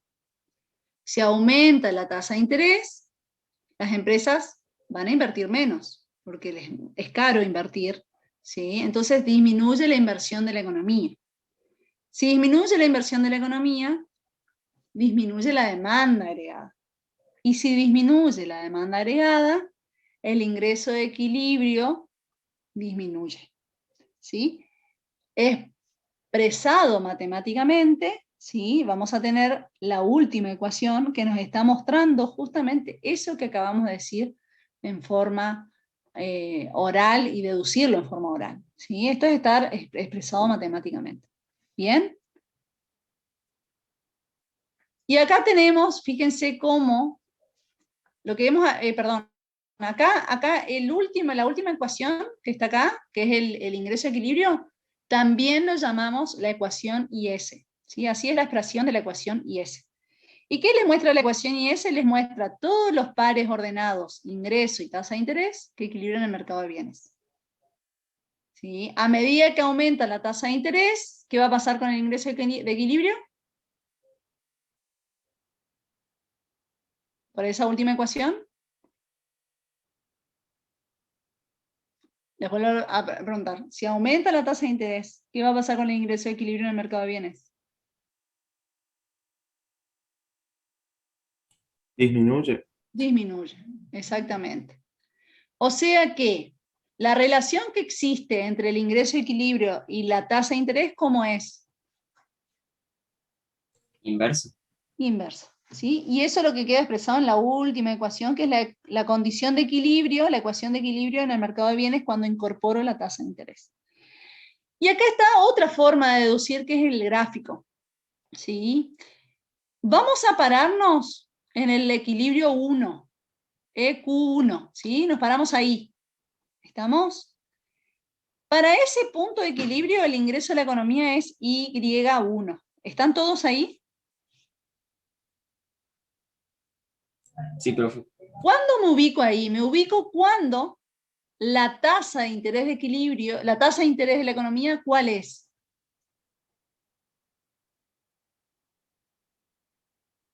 ¿Qué me dice la ecuación?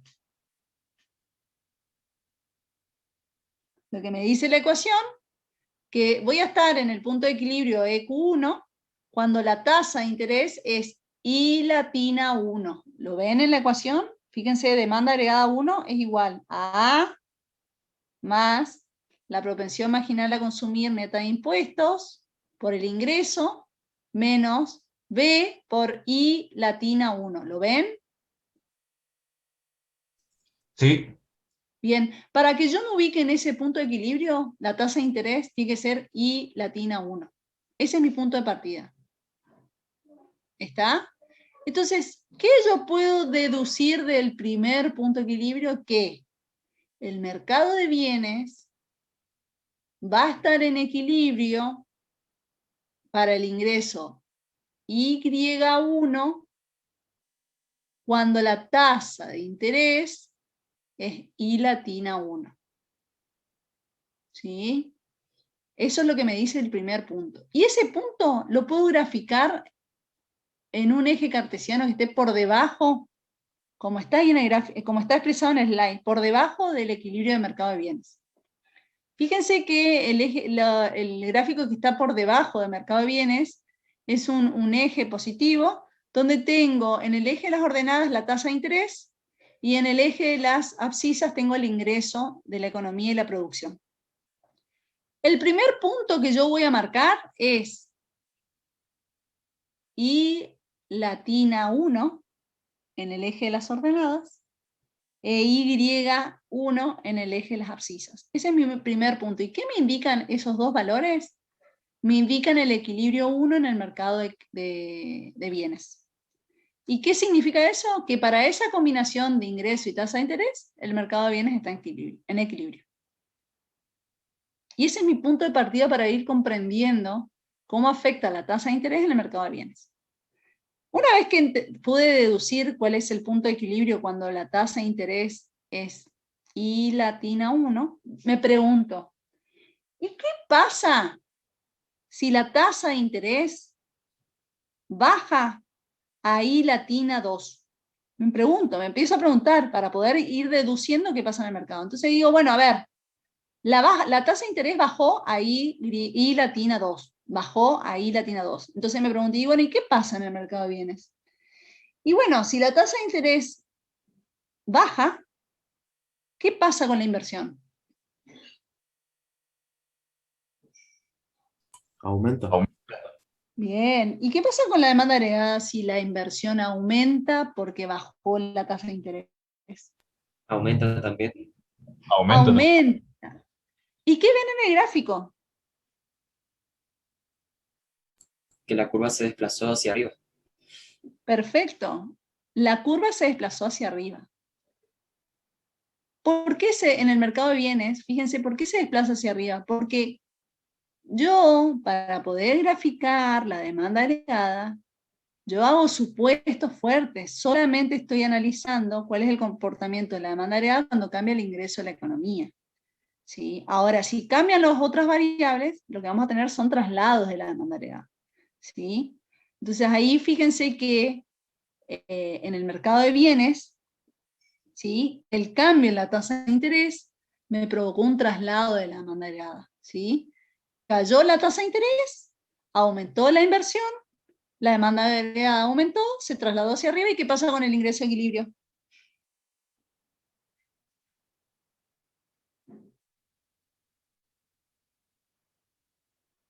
¿Qué pasa con el ingreso a equilibrio cuando cae la tasa de interés en el mercado de bienes?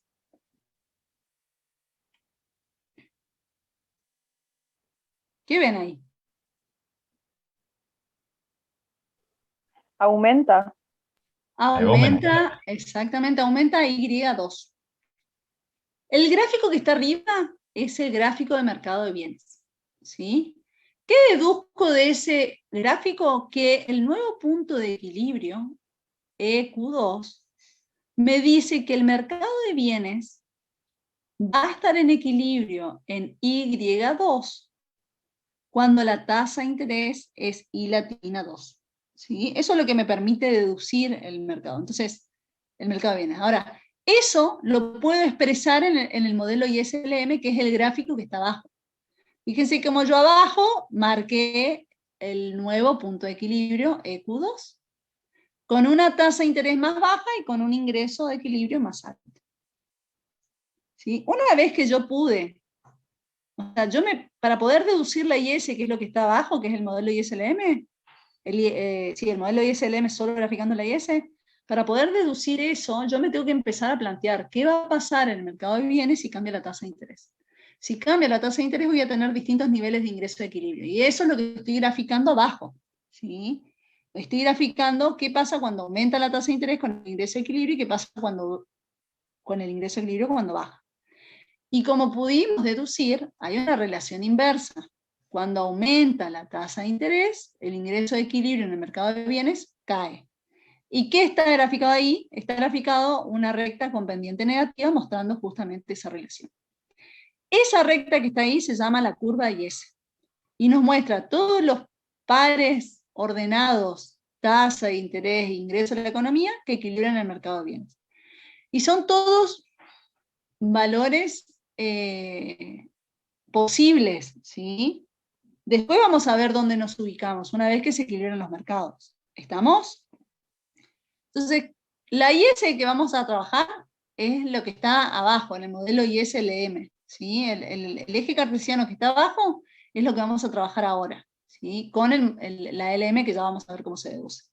¿Está ahí? ¿Qué nos muestra la IS? Nos muestra todos los pares ordenados, ingresos y tasa de interés, que equilibran el mercado de bienes, ¿sí? ¿De dónde saco todos esos puntos? Del análisis de mercado de bienes que hicimos recién, de la parte de arriba, ¿sí? De la parte de arriba. ¿Y de dónde sale la parte de arriba? De todo lo que veníamos trabajando, tanto las ecuaciones como las deducciones lógicas que hicimos. Yo sé que cuando aumenta la tasa de interés, la inversión disminuye. Si disminuye la inversión, disminuye la demanda agregada, y si disminuye la demanda agregada, el ingreso de la economía, del ingreso que equilibra la economía, disminuye. ¿Sí? Eso es una deducción lógica de acuerdo al comportamiento del modelo. ¿Bien?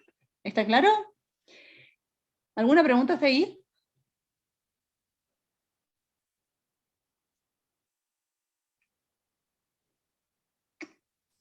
No, profe. Bien. Entonces, les voy cerrando esto como para que quede, yo sé que es más complejo, pero esto es la deducción matemática, ¿sí? La deducción lógica es la que es analizar el comportamiento de las variables, ¿sí?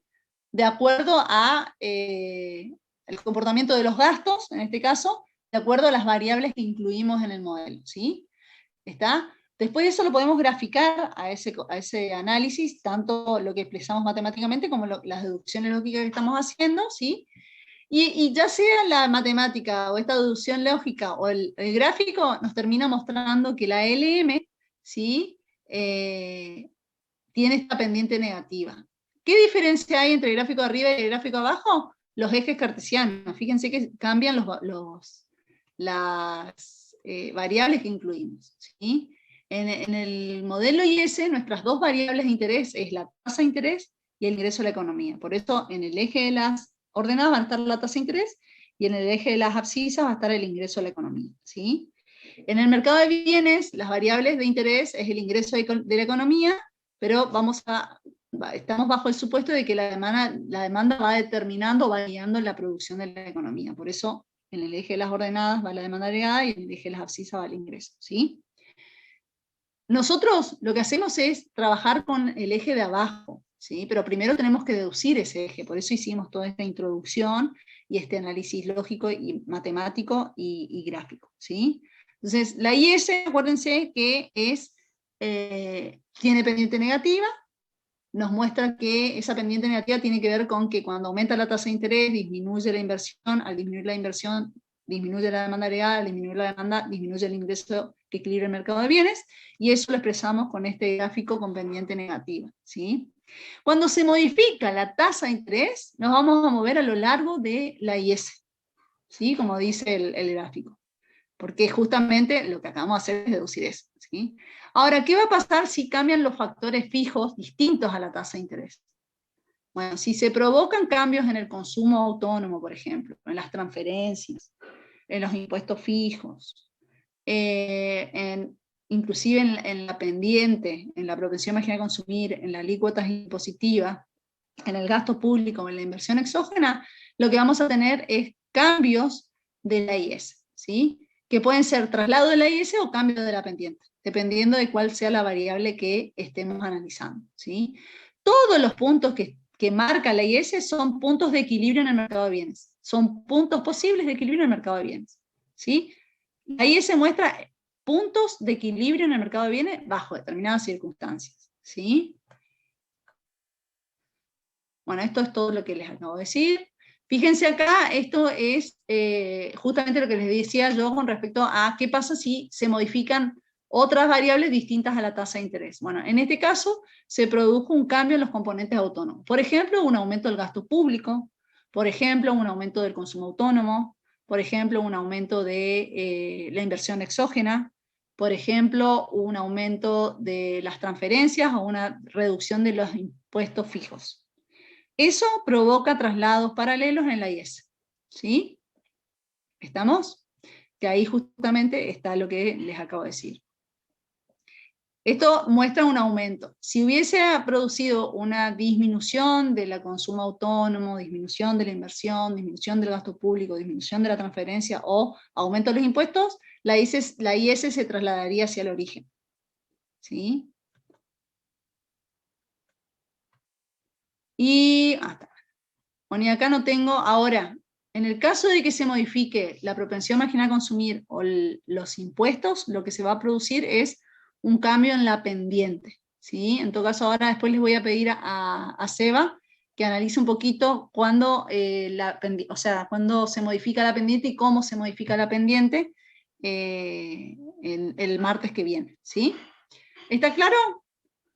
¿Alguna pregunta hasta ahí? Porque en cualquier momento se termina la grabación. ¿Alguna pregunta?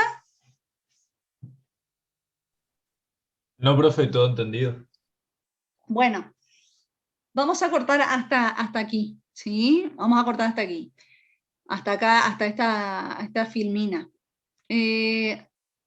Para ir cerrando, lo que vimos hoy, cerramos mercado financiero, repasamos demanda agregada, demanda de dinero, vimos la demanda de bonos, vimos las distintas formas de calcular el precio del bono, o sea, siempre el precio del bono es el valor actual, ¿sí?, del valor futuro que me va a pagar el bono, ¿sí? Y vimos que dependiendo del el tipo de bono, tenemos distintas fórmulas para calcular el precio del bono, ¿sí? Eso se los voy a compartir, así que no van a tener problema.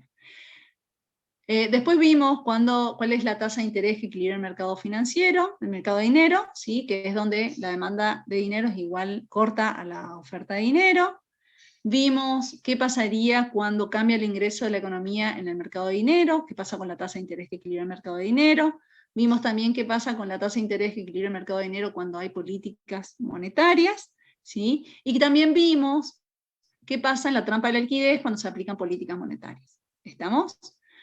Bueno, eso nos permitió cerrar el mercado de dinero. Y ahora arrancamos otro modelo, que es el modelo ISLM. Lo que vamos a ver hoy es solamente la IS. La clase que viene le voy a pedir a Sebastián que analice las pendientes de la IS y ya empiece a analizar el otro lado del modelo ISLM, que es la LM, ¿sí? Entonces hoy vimos la IS, que son todas las combinaciones de interés e ingreso que equilibra el mercado de bienes. Eso es lo que muestra la IS. Y esa pendiente negativa se debe a que la inversión depende inversamente de la tasa de interés, ¿sí? Entonces siempre que aumente la tasa de interés, cae la inversión, al caer la inversión cae la demanda real, cae la demanda real, cae el ingreso que equilibra el mercado de bienes. Y eso lo expresamos gráficamente con esta pendiente negativa, y también pudimos deducirlo matemáticamente que está en esta filmina, ¿sí? En esta filmina. La última ecuación es la ecuación IS, ¿sí? Que también muestra exactamente lo mismo que vimos en el gráfico y en la deducción lógica.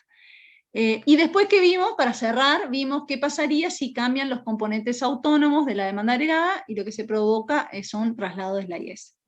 ¿Bien? Y con esto cerramos, creo que ya tienen bastante como para profundizar. Les pido que repasen las teorías cuantitativas de dinero, que son las distintas explicaciones de la demanda de dinero. ¿Alguna pregunta hasta ahí? ¿Consulta? Sí.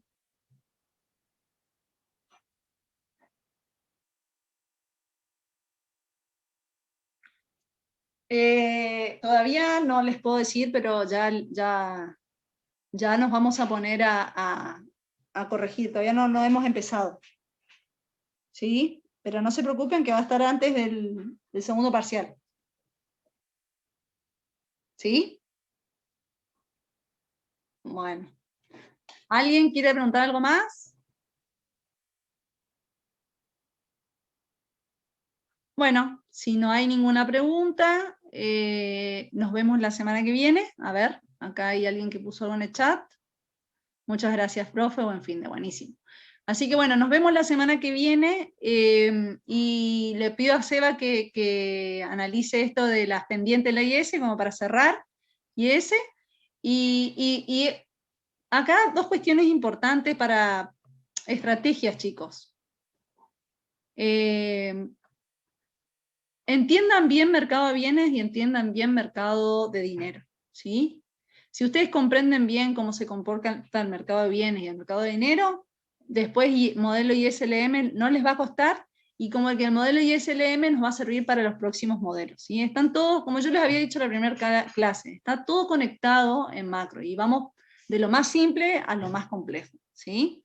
Así que bueno, ahora repasar un poquito mercado de bienes, y profundizar mercado de dinero, y ya nos metemos en modelo ISLM, ¿sí? Bueno, chicos, nos vemos la semana que viene. A ver, alguien si tiene algún... Buenísimo. Que tengan buen fin de semana. Nos vemos, profe, gracias. Nos vemos, que anden bien. Nos vemos, Hasta la profe, semana que tengan buen fin viene. de. Nos vemos, chau, chau.